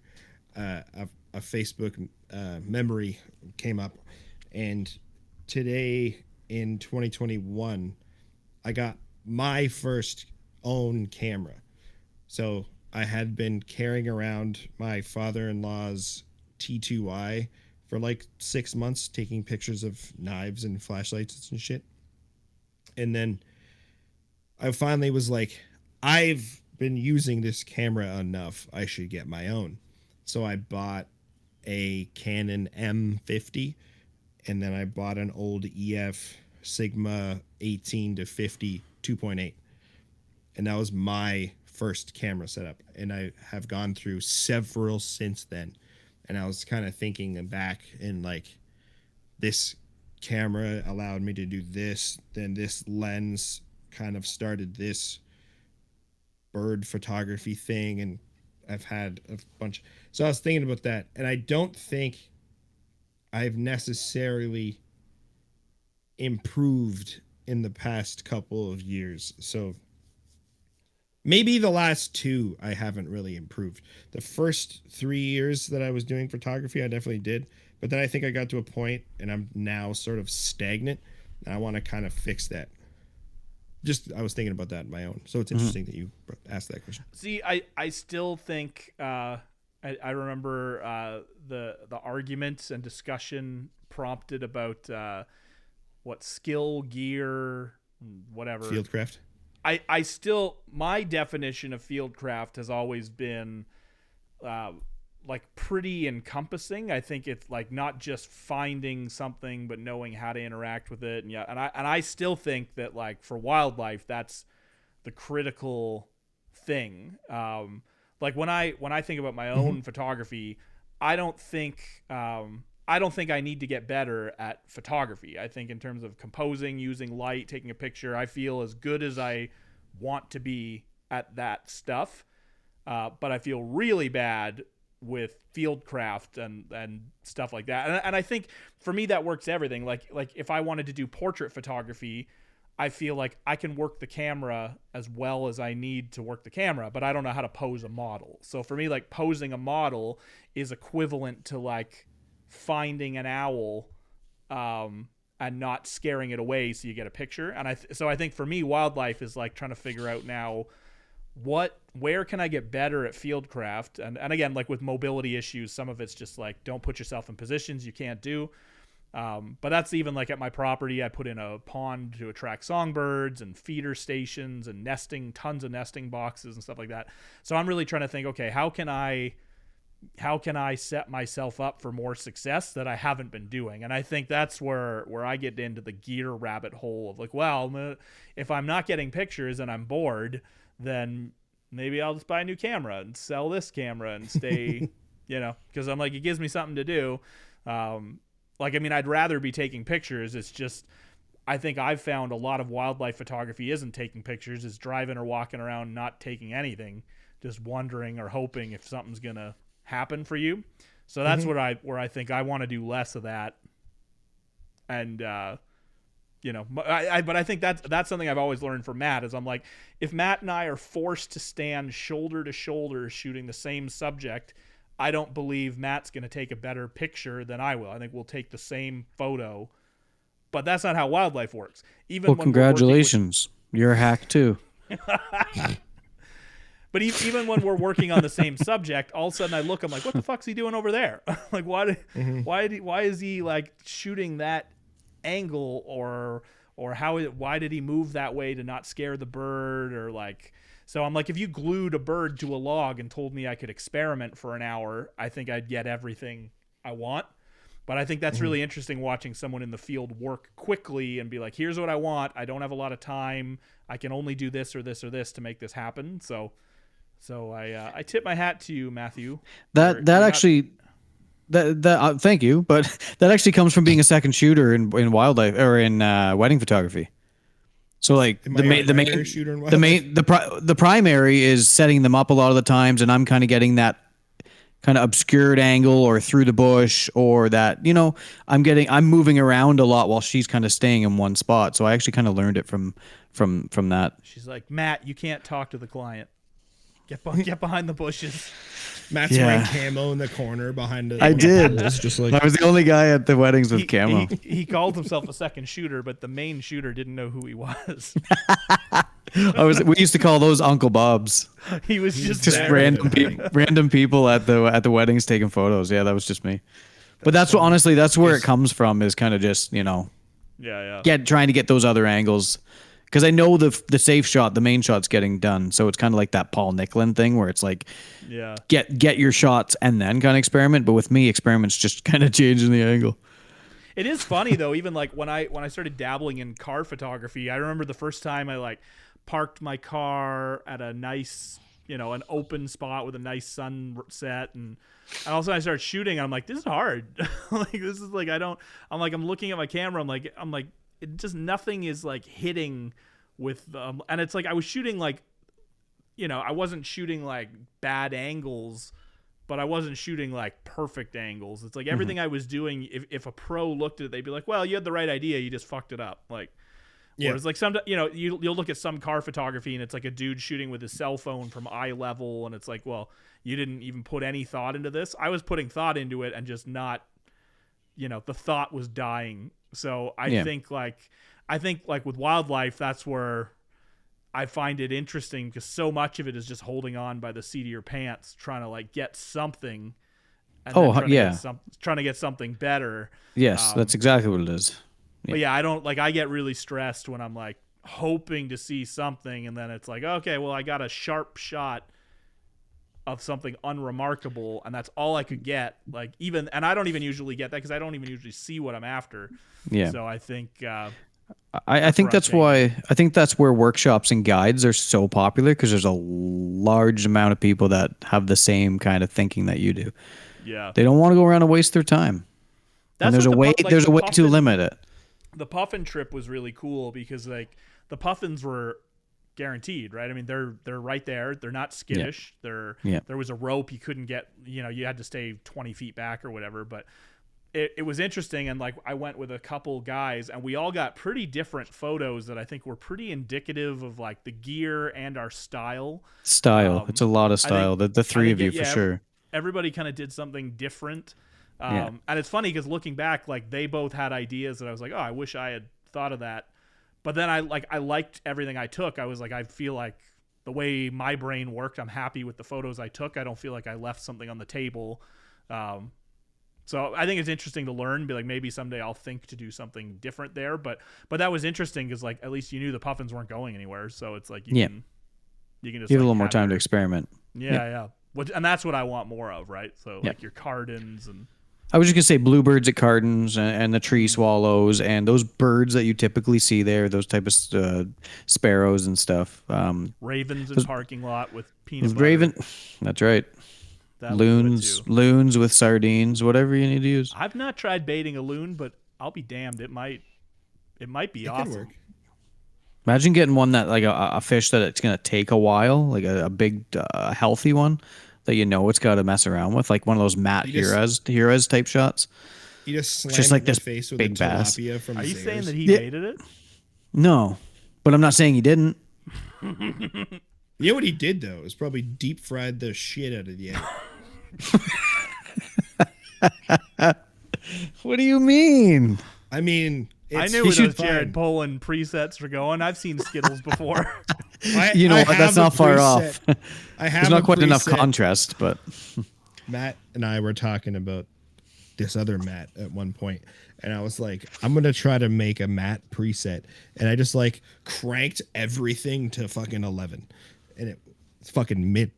It's sweet. Hey, What does it more work on? successful than any of us. Nothing. Everything looks like rainbow Skittles.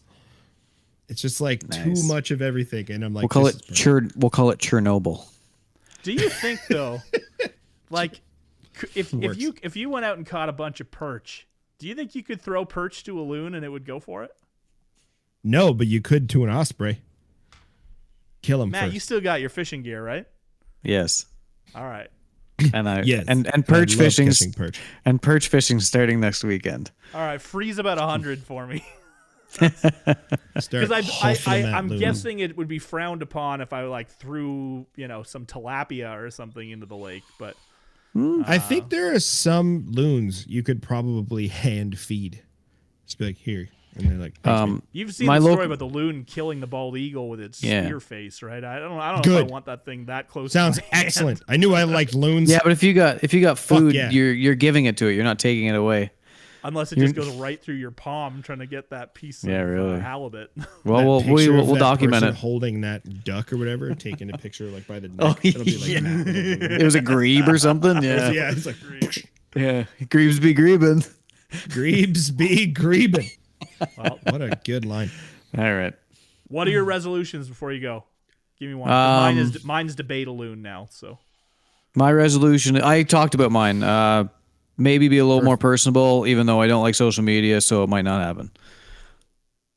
In general or just photography related? for photography, yeah. Nobody cares about the other stuff. Resolutions. I think More resolution. okay. More yeah. I need a 61 megapixel Sony. No. I think I need to find an owl that I wasn't told about first that isn't a snowy owl this year. Good. Because I've Your only funeral. ever I know, but this is the thing. That part of it I really like. Like I Yeah. love when I end up seeing something. I could have been after it, or it could be a random chance. The birder first is like, that's fucking sick. And then I have to remember, oh, you should take pictures of it. But I like having that. That's fucking sick first. And I hear haven't you. had that with an owl, other than like, it's cool to see an owl. But when someone's like, go to this one small spot and kind of look around and you might find it, it's not the same satisfaction to me as like I'm walking through the woods and I find one, which I haven't had for an owl. Snowies, yeah, sure. You drive around in fields for a while and you see a bump and you're like, that's either a bucket or a fucking owl. I took I remember I was driving 7 back pictures of from buckets the other day. Presqu'île once, and I was on a back road, and all of a sudden I saw this thing jump out of a ditch onto a fence post, and it was a bard, and I like pulled over the truck, got out with my camera, and then it flew across the street and landed in a tree and looked at me, and then I botched all the pictures. Like none of the pictures were sharp and good, which haunts me. But you're totally like that interaction is like, I'm like, oh, that was like so cool. Like I'll always remember that. So I don't know if you've know this. I've never seen an adult wild great horned owl. True story. what do you mean wild? I've seen them at like, there used to be That a bird park in rescue Kitchener? place in Mountsburg. No. Like I haven't even seen that. I've seen 2 babies that I was told where a nest was. Spent 3 days trying to find the adults. Couldn't find one.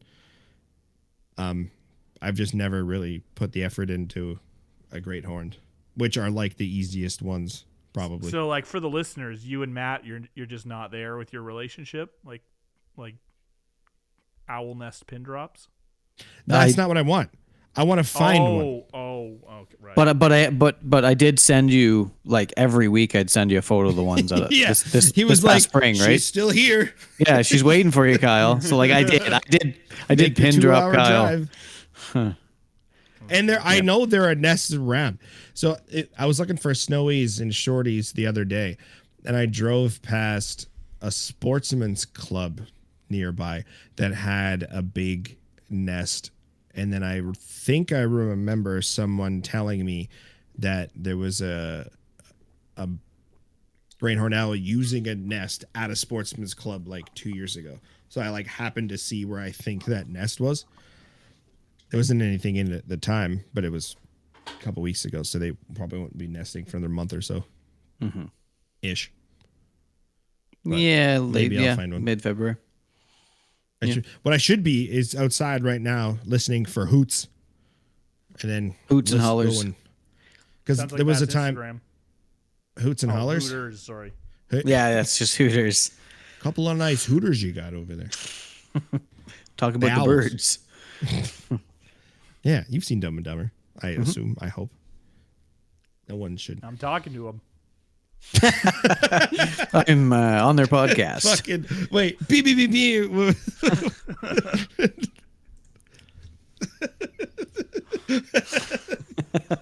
Oh no! All right. Those are going to be a staple, I think. Now, unfortunately. Yeah, unfortunately, you're going to hear a lot more of that. Yep. All right. Good. I think. All right, well, hey, thanks for having me on, guys. It was fun. No, Yeah. great. Thanks No, for it was coming a on. good time. I don't know not about that you, bad. Matt. No, I don't think so. I think Mike should start the music this time. I was going to suggest that Mike Were you? is the one That's that good. says start the music. But So not yet, Mike, we appreciate you coming on. You're welcome anytime, and whenever you're ready. though. When do you want the Am I music to supposed start, to Mike? sing the theme song? Or? No, you No, just say just when say- it starts. It's time for Oh, he's remembered it. Wow. He's listened before. I knew it. I freaking knew it. No, but Birds you and have to stuff. be like, start the music whenever. Unless you wanted me to start it on your singing, in which case this will get cut out. No, well, do it. Start the music. There it is. All right. It started. Hey, love you, Mike. Love you, Kyle. Love you, Mike. Love you, Matt. See you guys later. Thanks for coming on, Mike. It was a good time. I'll always come. And on that note, we are done. See the birds on the map, angry bird pod flow, flipping through the recap. Kyle and Matt dropping wings on blast. Tune in next week, this one never in the past. Eagles, hawks, and kestrels flying so divine. Peep the live broadcast, podcast goldmine, twisting in the air, birds of every kind. Critics gonna chirp, but they ain't ever dying. Zooming in on sparrows, robins in the mist. Matt's got the shutter, Kyle's got the twist. Feathered friends in flight, equipped with the strut. Angry Bird Pod Show, capturing the cut. Oh, they click in the snap, see the birds on the map. Angry Bird Pod Flow, flipping through the recap. Kyle and Matt, dropping wings on blast. Tune in next week, this one never in the past. Dawn or twilight, watch the colors flash. Birds of every shade in a photogenic dash. No need for fame, just the birds flying free. Angry Bird Pod Show, bringing all the glee.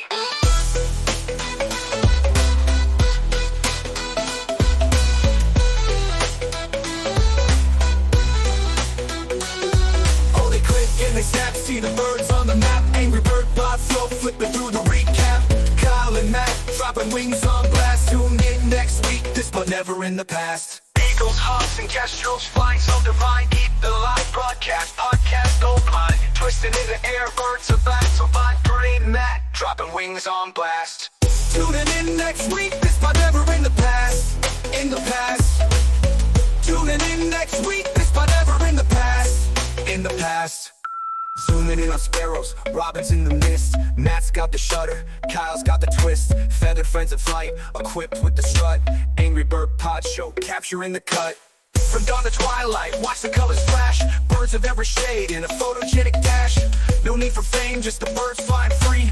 Angry Bird Pod Show, bringing all the glee. Oh, they click and they snap, see the birds on the map. Angry Bird Pod Flow, flipping through the recap. Kyle and Matt, dropping wings on blast. Tune in next week, this one never in the past.